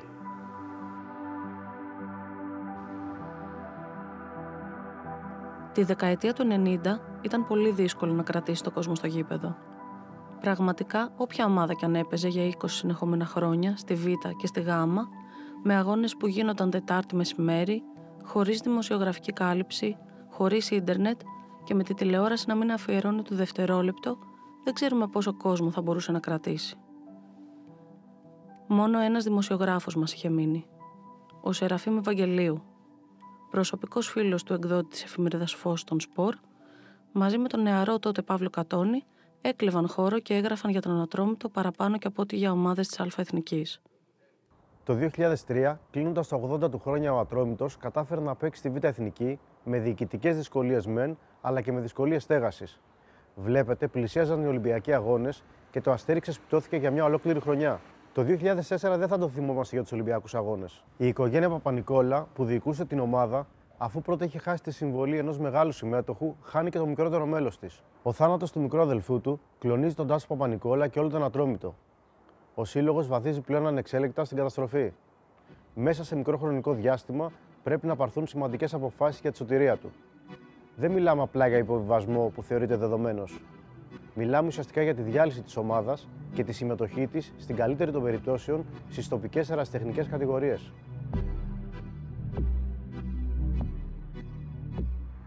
Μία και μοναδική λύση βρέθηκε από όσους είχαν μείνει κοντά στη διοίκηση του συλλόγου. Ένας επιχειρηματίας από την Νίκαια που ενδιαφερόταν για τον Ατρόμητο και η δική του ομάδα έπαιζε στην Α-Εθνική. Ο Γιώργος Πανός, ο οποίος είχε αντιμετωπίσει τον Ατρόμητο στα μπαράζ του 2001 διοικώντας τη Χαλκιδόνα ήταν αυτός που ήθελε να αναλάβει. Ο κόσμος, αν και πληγωμένος, ήταν καχύποπτος. Όπως και να είχαν τα πράγματα, δεν ήθελε να χαθεί τίποτα από τον Ατρόμητο. Ούτε το σήμα, ούτε τα χρώματα, ούτε εννοείται το όνομα και η έδρα. Δεν θα μπορούσε να βάλει ούτε μια λιγότερη προϋπόθεση από αυτές, γνωρίζοντας ότι είναι με την πλάτη στον τοίχο. Και ο Σπανός το δέχτηκε.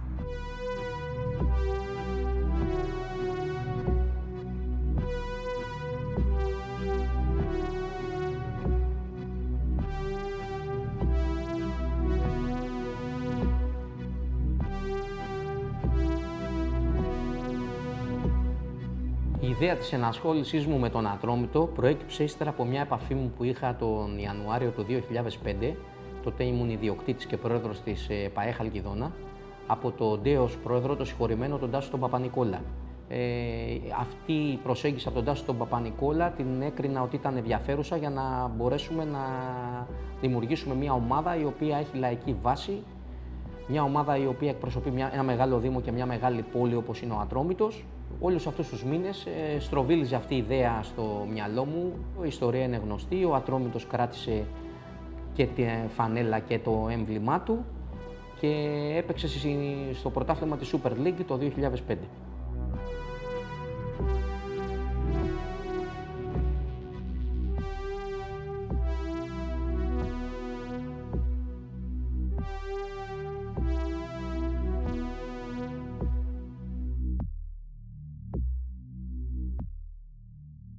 Βέβαια, γνώριζα τον Ατρόμητο, γιατί και εγώ είμαι παιδί της Δυτικής Αθήνας, έχω γεννηθεί στη Νίκαια, έχουμε παίξει αντίπαλοι και έχουμε παίξει και μέχρι και μπαράζ με τη Χαλκιδόνα και είδα τη δυναμική που έχει αυτό το σωματείο, τον κόσμο που τον ακολουθεί, που είναι πιστός όλα αυτά τα χρόνια και σίγουρα προσμετρήθηκε αυτό στην απόφαση να έρθω στο Περιστέρι, γιατί γνώριζα πάρα πολύ καλά που ερχόμουν και ήταν σε εισαγωγικά και μια περιοχή που έτσι τέριαζε και στην κουλτούρα τη δική μου.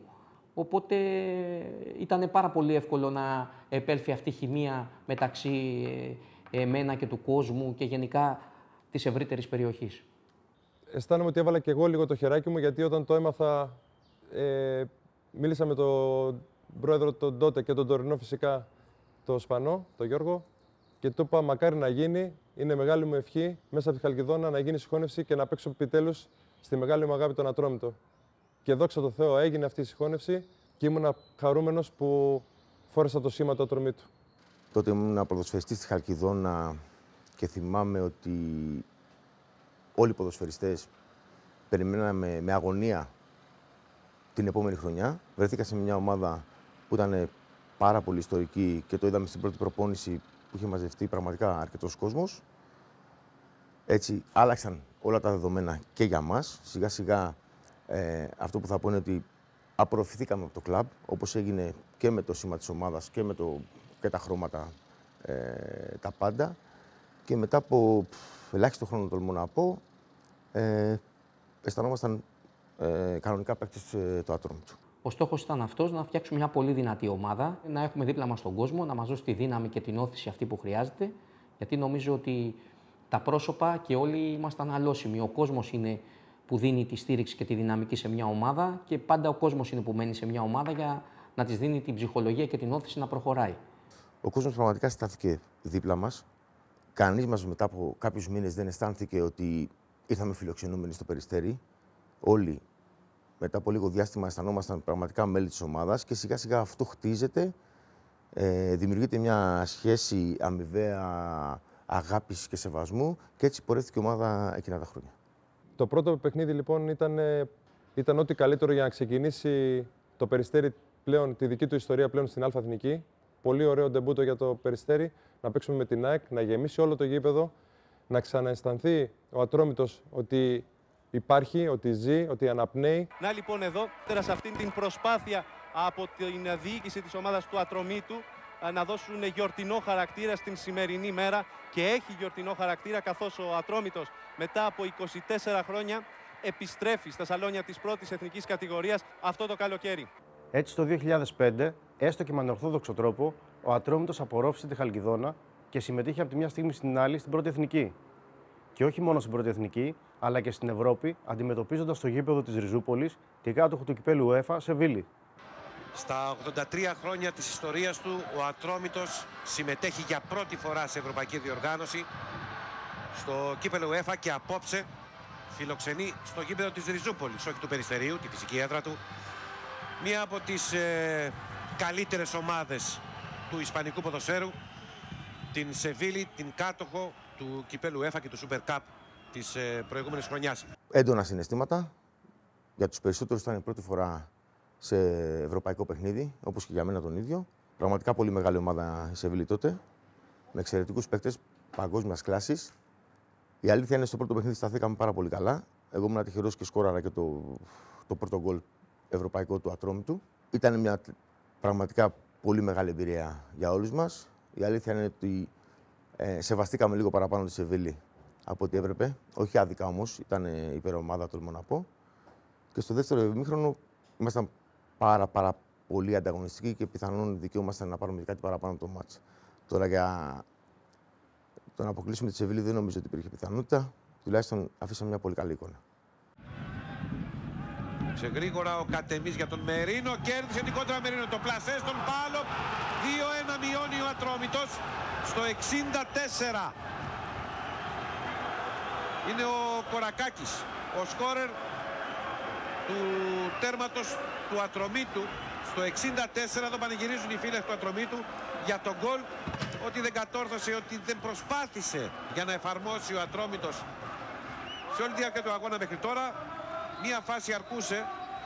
Έντονα συναισθήματα ήταν τη στιγμή που πέτυχα τον γκολ. Βέβαια, τώρα που έχουν περάσει τα χρόνια, έχοντας την τύχη να σκοράρω και κάποια γκολ στο ελληνικό πρωτάθλημα πολύ σημαντικά για τον Ατρόμητο και σαν νίκες και σαν βαθμούς, συναισθηματικά νομίζω ότι τώρα αισθάνομαι ότι αυτό το γκολ ήταν το μεγαλύτερο, ας πούμε, που έχω πετύχει εγώ. Μετά που πέραν τα χρόνια, ξέροντας ότι είναι πραγματικά κάτι σπουδαίο η πρώτη συμμετοχή στην Ευρώπη. Η δική μου ήταν η πρώτη συμμετοχή και μοναδική. Δεν έχω ξαναπαίξει σε ευρωπαϊκό παιχνίδι. Και συνοδεύτηκε και από ένα γκολ. Το Περιστέρι έβλεπε και πάλι το αθλητικό του καμάρι ψηλά να αντιμετωπίζει αυτούς που είχε μάθει στα πρώτα του χρόνια. Και αν εξαιρέσει κανείς ένα μικρό διάλειμμα στη Β' Εθνική τη σεζόν 2008-2009, τους αντιμετωπίζει όπως πρέπει. Τώρα διώχνει ο Σανόκο. Ο Μερίνο ανοίγει πρώτου του Ανατολάκη. Επιμένει ο Μερίνο. Θα γυρίσει παράλληλα σε ένα σημείο όπου ο Κορακάκης θα σκοράρει για τον Ατρόμητο. 1-0 οι γηπεδούχοι σε αυτήν την ξαφνική αντεπίθεση. Ένα γκολ που βεβαίως ανοίγει στον Κορακάκη, αλλά στην εκπληκτική κούρσα του Ρομπέρτο Μερίνο, ο οποίος κατάφερε να ξεπεράσει τον Γιώργο Ανατολάκη και να κάνει το 1-0 στο 51ο λεπτό. Και στο 4ο λεπτό των καθυστερήσεων, ο Ζαχαρόπουλος έφυγε από κανονική θέση από τα δεξιά, μπήκε στην περιοχή, έδωσε στον Κορακάκη και αυτός έκανε το 1-0. Αυτό το γκολ χάρισε τη νίκη στον Ατρόμητο, ήταν η πρώτη του Ατρομήτου απέναντι στον Παναθηναϊκό και η πρώτη του Παράσχου απέναντι στους πράσινους. Έξαλλοι πανηγυρισμοί.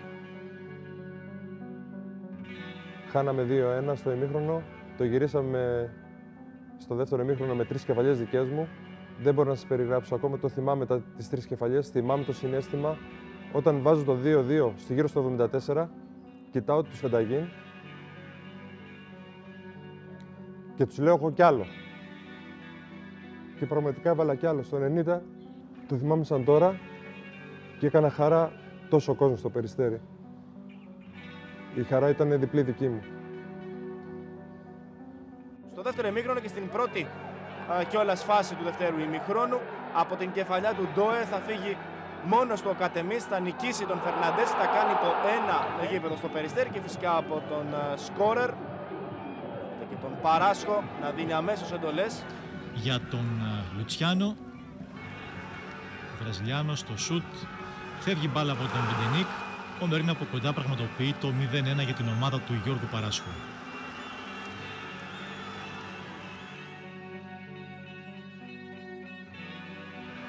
Στο 11ο λεπτό ο Ατρόμητος βρέθηκε μπροστά στο σκορ, όταν σε αυτό το γέμισμα ο Μέγκα Χέτα απομάκρυνε την μπάλα λανθασμένα. Ήρθε ο Κορακάκης από πίσω και με ωραίο πλασέ με το αριστερό έστειλε την μπάλα στα δίχτυα, ανοίγοντας το σκορ στην Τούμπα. Εδώ ο αρχηγός του Ατρόμητο, ο Γιώργος Κορακάκης. Ο Ατρόμητος που ξαναμπήκε στο μάτς και έχει βλέψει το παιχνίδι. Κεφαλιά στα δίχτυα από τον Περόνε. 3-3. Αισθάνομαι μεγάλη περηφάνεια, τιμή και συγκίνηση και ανατριχύλα πολλές φορές.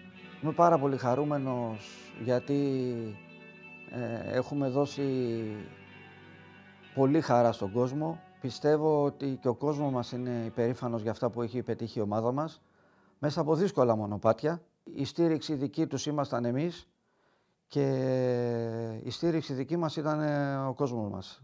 Μπορώ να πω ότι όσο και κοινότυπο να ακουστεί ότι από τις πρώτες ημέρες στην ομάδα, από τις πρώτες εβδομάδες κάτι αισθάνθηκα διαφορετικό που ήταν και η αρχή για την εξέλιξη αυτή μέχρι και αυτή τη στιγμή. Δέθηκα πάρα πολύ με την ομάδα. Όντως την αισθάνθηκα σαν οικογένεια. Θεωρώ τον Ατρόμητο το δεύτερο σπίτι μου. Το 2011 το Αστέρι συμμετέχει στον πρώτο τελικό κυπέλου στην ιστορία του. Στο ΆΚΑ εξελίσσεται μια απόβαση που θυμίζει κάτι από αυτήν πριν 40 χρόνια στο Ρουφ. 18.000 περιστεριώτες βλέπουν τον Ατρόμητο εναντίον της ΑΕΚ. Στην Ελλάδα όμως είναι πολύ δύσκολο για μια ομάδα εκτός του εμπλουτισμένου από το Βορρά ΠΟΚ να σηκώσει ένα τρόπαιο. Διαιτητικά λάθη από το ξεκίνημα του αγώνα απομακρύνουν το όνειρο νωρίς σε έναν τελικό που δεν έληξε ποτέ.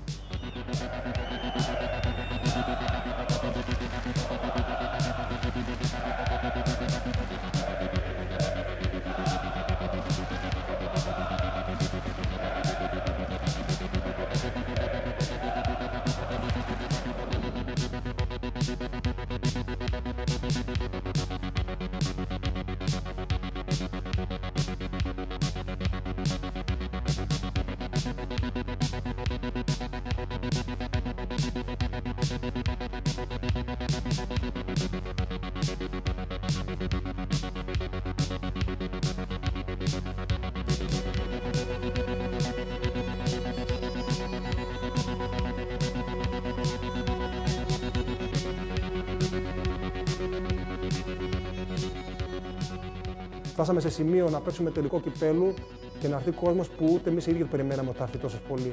Δεν θυμάμαι πόσο ακριβώς κόσμο είχε, αλλά εγώ κάποια στιγμή γύρισα προς την Κερκίδα και είδα κόσμο του Περιστερίου και δεν το πίστευα στα μάτια μου. Το κλίμα στην ομάδα ήταν εξαιρετικό.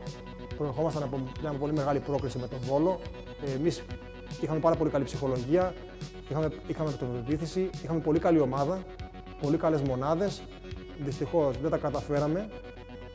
Εντάξει, το θυμάμαι το μάτς αυτό και όντως θέλω να το διαγράψω από τη μνήμη μου λίγο, γιατί δεν έγιναν και πολύ ωραία πράγματα. Εμείς πήγαμε να το χαρούμε και δεν το χαρήκαμε όσο έπρεπε. Αλλά δεν θα ξεχάσω ότι μετά τον αγώνα, αντί να χαιρετήσουμε τους φιλάθλους, αντί να πάρουμε τα μετάλλια μας, αντί να χειροκροτήσουμε τους νικητές, αντί να δώσουμε συνεντεύξεις, το πρώτο πράγμα που κάναμε ήταν να πάρουμε τηλέφωνο τα συγγενικά μας πρόσωπα και να μάθουμε αν όντως ήταν καλά, γιατί είχαν γίνει πάρα πολύ μεγάλες ζημιές. Το άφησα σε δεύτερη μοίρα το παιχνίδι, το αγωνιστικό. Και όλοι μας ενδιέφερε μόνο να είναι καλά τα άτομα που είχαν έρθει να δουν το παιχνίδι. Εντάξει, εκεί οι κανονισμοί του ποδοσφαίρου σε αυτό το παιχνίδι καταπατήθηκαν. Απλώς ο Ατρόμητος, νομίζω, σαν αξίες, τουλάχιστον κάτω από τη δική μου τη διοίκηση, πάντοτε είμαστε στο δόγμα ότι τα παιχνίδια κερδίζονται μέσα στους αγωνιστικούς χώρους και παίζονται μέσα στους αγωνιστικούς χώρους και δεν θέλαμε να προχωρήσουμε να πάρουμε ένα παιχνίδι στα χαρτιά. Γιατί πάνω απ' όλα το ποδόσφαιρο είναι διασκέδαση, πάνω απ' όλα το ποδόσφαιρο είναι ψυχαγωγία και εκείνο το βράδυ ήταν μια τραγωδία, δεν μπορώ να πω κάτι άλλο. Ο Ατρόμητος όμως συμμετέχει στον τελικό του κυπέλου και την επόμενη χρονιά, αντιμετωπίζοντας αυτή τη φορά τον Ολυμπιακό. Χάνει όμως και πάλι, αυτή τη φορά στην παράταση, το κύπελο. Για να δούμε τώρα τον Ατρόμητο με τον Epstein να γυρίζει. Το σούτ του Ιγκλέσιας, οι κόντρες, η μπάλα στα δίχτυα. 1-1 ισοφάριση για τον Ατρόμητο. Μετά το σούτ του Ιγκλέσιας, το 76. Ήταν τελείως διαφορετικό παιχνίδι. Η ομάδα ήταν πλέον πιο έμπειρη, Είχε ήδη παίξει ένα τελικό κυπέλου, χαμένο βέβαια, και πήγαμε με άλλη αυτοπεποίθηση. Αν σκεφτείς ότι παίζαμε με τον πρωταθλητή, μπορούσαμε και φτάσαμε στην παράταση να δεχτούμε γκολ στο τελευταίο, νομίζω, 2 λεπτά για να πάμε στα πέναλτι. Κοίταξε στα μάτια τον Ολυμπιακό. Δυστυχώς δεν κατάφερε για ακόμη μια φορά να πάρει έναν τίτλο, αλλά εμένα μου αρκεί ότι η ομάδα έκανε βήματα μπροστά, έκανε υπερβάσεις και αυτό θα μείνει στην ιστορία. Ο τερματοφύλακας του Ολυμπιακού, το θυμάμαι σαν τώρα, έπαιζε με το ένα πόδι στην κυριολεξία. Με αποτέλεσμα ότι ήμασταν σίγουροι αν θα πηγαίναμε στα πέναλτι, γιατί είχαμε και πεναλτάκια τερματοφύλακα των Ιντάνς και την ψυχολογία που είχε η ομάδα στη δεδομένη χρονική στιγμή. Ήμασταν σίγουροι ότι θα το παίρναμε στα πέναλτι. Δυστυχώς στην τελευταία φάση του μάτς, στο 120, δεχτήκαμε τον γκολ, το τελευταίο λεπτό της παράτασης και χάσαμε την ευκαιρία να διεκδικήσουμε τουλάχιστον στα πέναλτι, που είχαμε πάρα πολλές πιθανότητες να διεκδικήσουμε το τρόπαιο. Τωροσίδης, η σέντρα, κεφαλιά, γκολ. Και να λοιπόν. Από τον πάγκο αυτό που βιώσαμε στον γκολ του Ολυμπιακού στο 117, εντάξει, ήταν οδυνηρός ο τρόπος. Γιατί φτάνεις κάποια στιγμή, είσαι ένα βήμα πριν φτάσεις στα πέναλτι και όταν δέχεσαι γκολ στο 117, ξαφνικά σκοτεινιάζουν όλα. Είναι δύσκολες στιγμές. Είναι δύσκολες στιγμές γιατί περνάει μόνο λύπη. Μόνο λύπη για την προσπάθεια που έχουν κάνει τα παλικάρια μόνο μέσα και βλέπεις τα πρόσωπα των παιδιών ότι υπάρχει πίκρα, στεναχώρια και βλέπεις ότι τα δώσαν όλα και δεν μπόρεσαν να κατακτήσουν ένα τίτλο. Έτσι όπως αισθανθήκαμε εμείς μέσα στην ομάδα, μέσα στο τμήμα, όλος ο οργανισμός του Ατρομήτου, έτσι αισθανόταν και ο κόσμος, οι οικογένειες, τα παιδιά που είχαν έρθει στο γήπεδο. Στεναχωρηθήκαμε και απογοητευτήκαμε που τους είδαμε και φεύγανε στεναχωρεμένοι και απογοητευμένοι. Στο απόγειο των 90 χρόνων της ζωής του, ο Ατρόμητος με τις καλές πορείες στο πρωτάθλημα και τις συμμετοχές του στους τελικούς έφτασε να παίξει αρκετές φορές στα ευρωπαϊκά σαλόνια, σημειώνοντας πολύ καλές εμφανίσεις και εκπροσωπώντας την πόλη του σε όλη την Ευρώπη, κάνοντας περήφανους όλους τους φίλους του.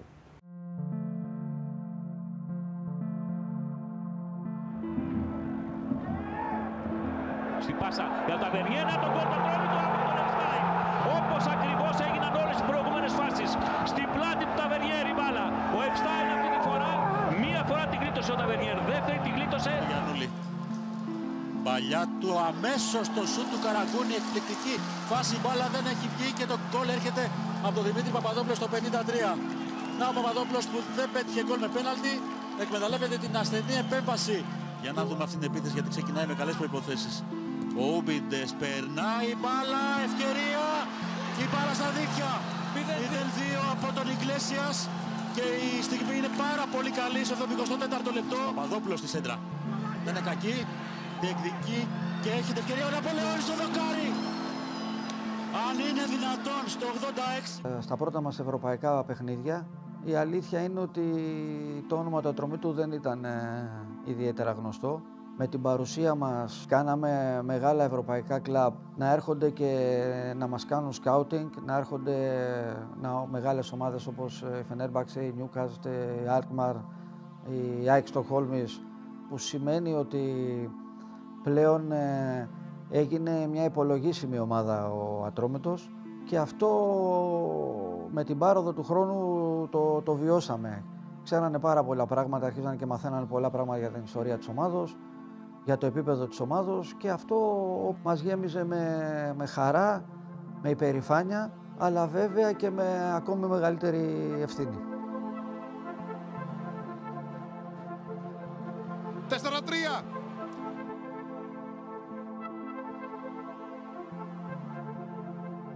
Κόβουνε της Δυναμό, Ενσικουλού και πάλι. Γυρίζει πολύ ωραία ο Μανούσος. Θα κάνει το σουτ στα δίχτυα! Γκολ για τον Ατρόμητο! Μανούσος! Στο 88 λεπτό η ομάδα του Περιστερίου παίρνει το προβάδισμα. Το κοντρόλ του Βέλιου ανοίγει για τον Ούμπιντες και είναι ευκαιρία τώρα. Ο Ούμπιντες θέλει να τελειώσει τη φάση. Οι κόντρες που έγιναν. Ξανά ο Ούμπιντες! Όνειρο από τον Αργεντίνο! Στο 20 ο Ατρόμητος μπροστά.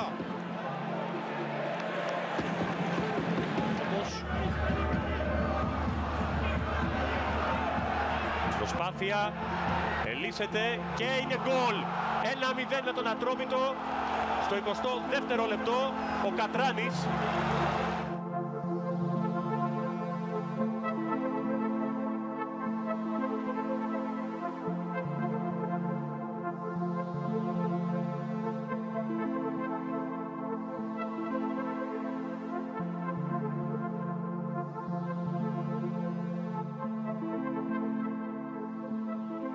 Έλεγα για τις δύσκολες στιγμές που πέρασα στον Ατρόμητο. Δύσκολες ποδοσφαιρικά. Ήταν σίγουρα η στιγμή με την Τρίπολη στην έδρα μας, το 0-0, το οποίο ήταν ένα παιχνίδι πολύ ιδιαίτερο για μας, πολύ σημαντικό. Αν το κερδίζαμε εκείνο το παιχνίδι, θα ήμασταν για πρώτη φορά στην ιστορία της ομάδος στα προκριματικά του Champions League.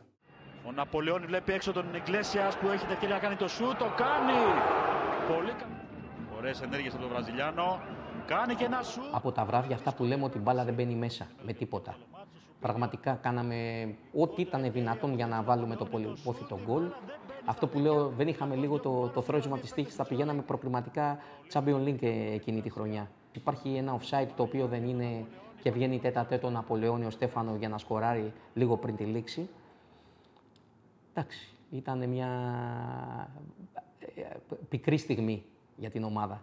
Στην πορεία του 13-14 που τερματίσαμε τρίτη, που κάναμε μια καταπληκτική χρονιά, όχι ότι οι προηγούμενες δεν ήταν καλές, ήταν εξίσου σημαντικές και οι προηγούμενες. Αλλά εκεί άρχισε σιγά σιγά να φαίνεται πόσο μας βοήθησαν όλες οι προηγούμενες χρονιές.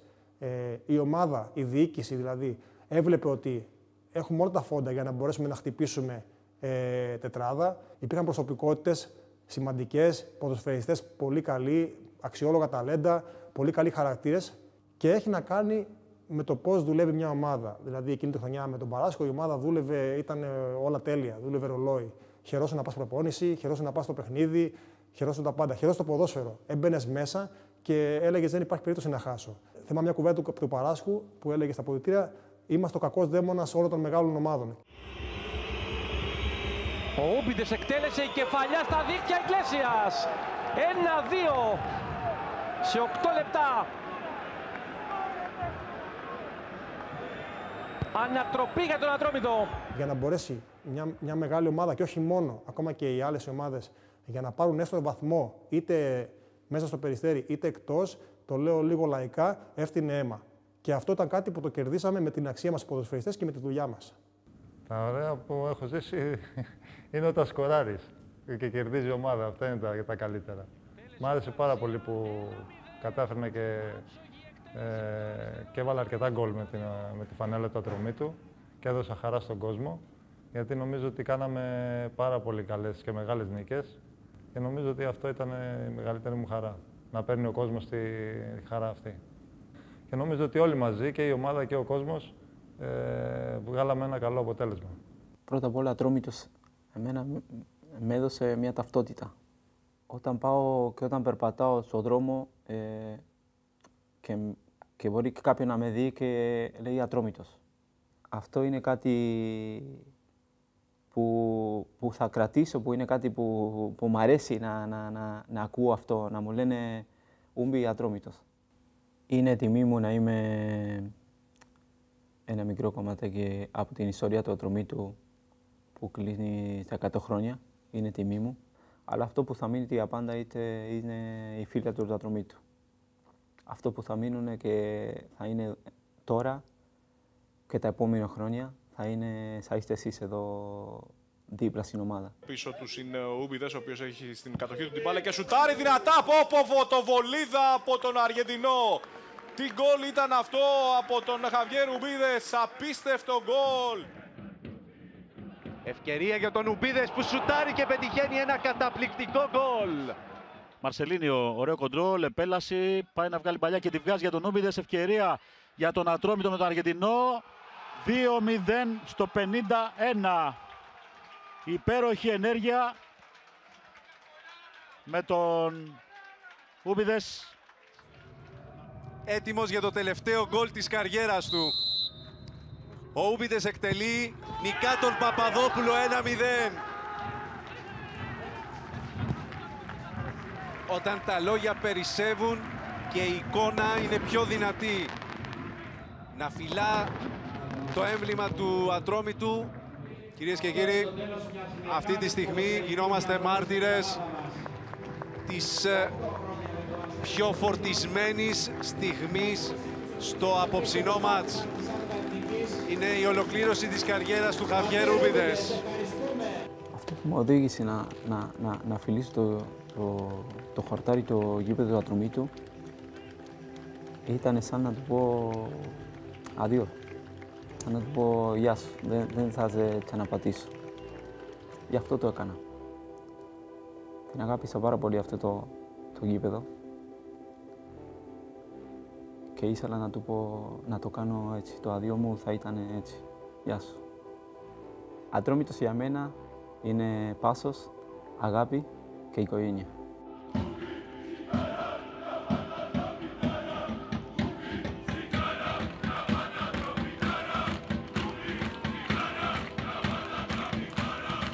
Είναι κάτι που έχετε κάνει εσείς τον έχουν κάνει το τελευταίο παιχνίδι μου.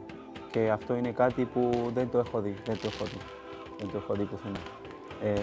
Η Φεδαγίνια Ούμπι είναι μαζί,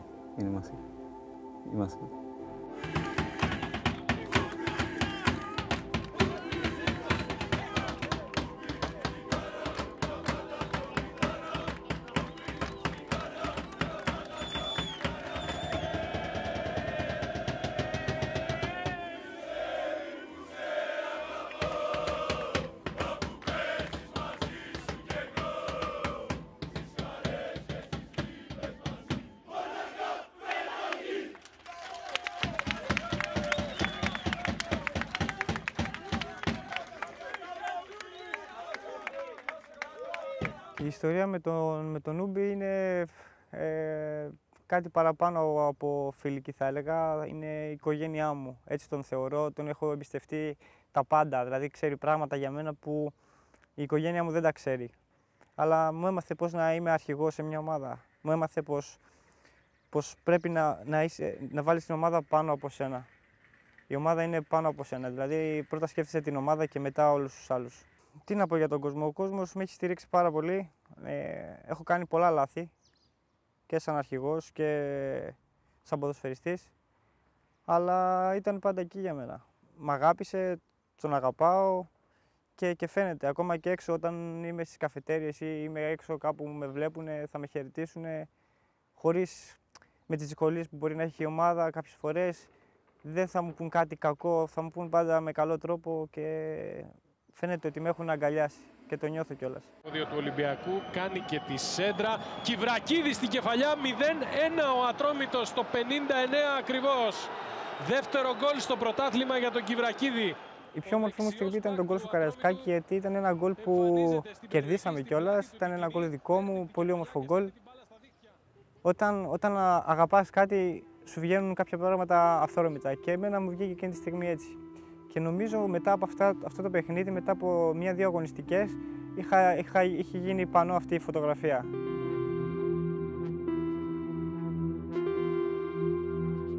Αυτή η μέρα εμένα θα μου μείνει, γιατί είναι αυτό που αφήνεις κάτι πίσω σου, είναι ένα κομμάτι, ένα puzzle, είναι αυτό.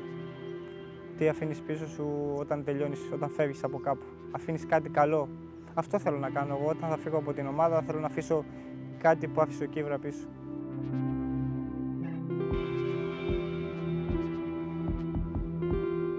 Σκέψου ένα παιδί να μεγαλώνει εδώ. Σκέψου ένα παιδί να ζει 10 χρόνια μέσα σε ένα κλαμπ. Είναι όλη του η ζωή, είναι η καθημερινότητα. Το να είσαι στον Ατρόμητο για κάποιους είναι τύχη, είναι ευλογία.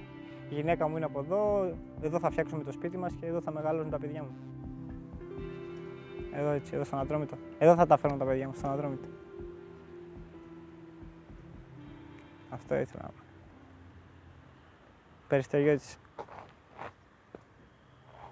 Με τη συμπλήρωση 100 χρόνων ζωής, ο Ατρόμητος δείχνει μια ομάδα σύγχρονη σε όλα τα επίπεδα και έτοιμη να αντιμετωπίσει την εξέλιξη των γεγονότων στο άθλημα που έπαιξε στην Ελλάδα πριν από πολλούς άλλους. Πρωτοπορεί σε ακαδημίες και προπονητικά κέντρα που ζηλεύουν πολύ και πρωταγωνιστεί, δείχνοντας μια σταθερότητα ικανή να τον κρατήσει ψηλά, έχοντας πάντα δίπλα του τους αγαπημένους του φιλάθλους και τους αφοσιωμένους αυτονομιστές του, τους Φενταγίν.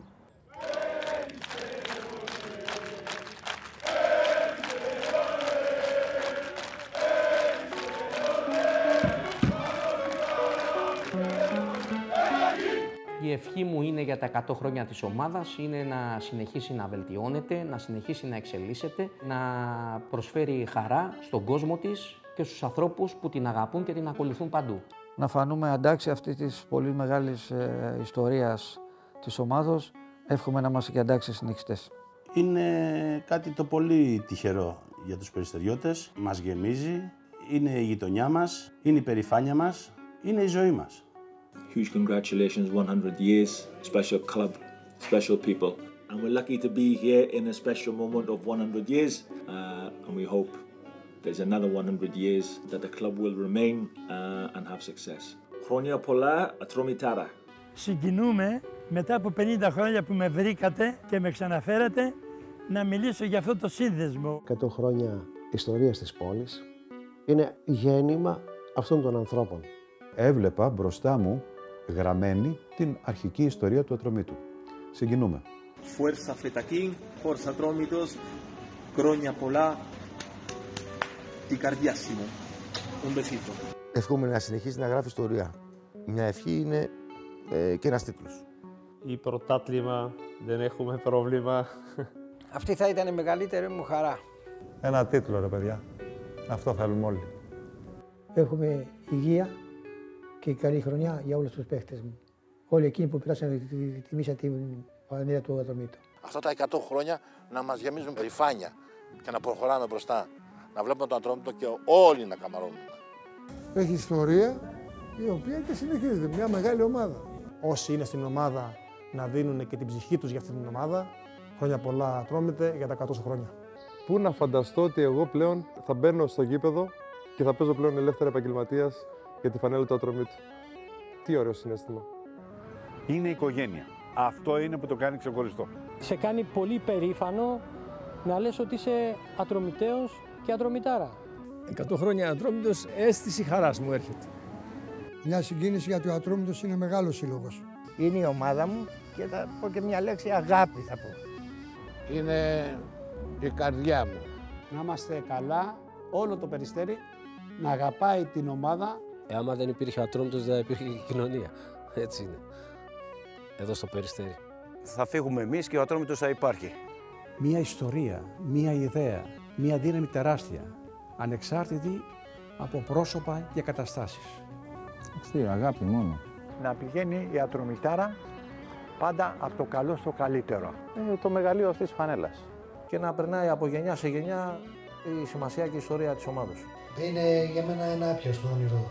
Τώρα να ζήσω και τα 100 του χρόνια είναι μεγάλη τιμή. Να βοηθήσουμε τα παιδιά να τα κάνουμε Ατρόμητους και στη ζωή και στην ομάδα. Είναι και θα είναι μέχρι να κλείσω τα μάτια μου, θα είμαι Ατρόμητος.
του Ατρόμητου τα νίκη τα παιδιά, μέσα στου γηπέδου θα πέσουν τη φωτιά.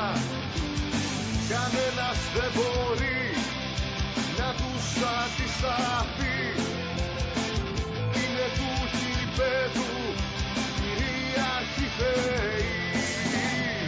Ατρόμητε, ατρόμητε, εμπρός για νέα νίκη, σε εκείνα τον αγώνα σου η δόξα σου ανήκει. Ατρόμητε, ατρόμητε, γιατί των γηπέδων εσύ έχεις τη δόξα και τη λάμψη των αστέρων.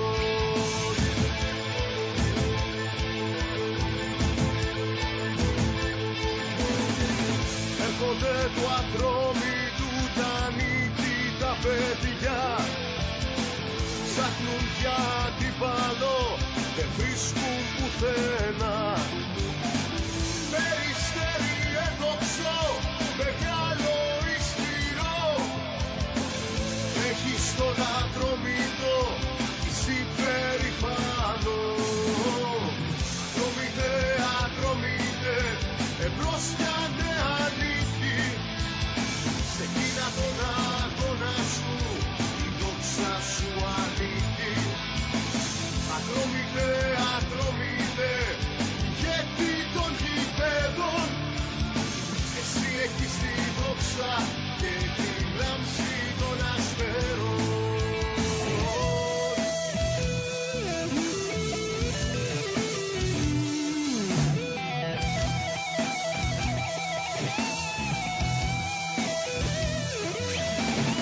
Ατρόμητε, ατρόμητε, εμπρός για νέα νίκη, σε εκείνα τον αγώνα σου η δόξα σου ανήκει.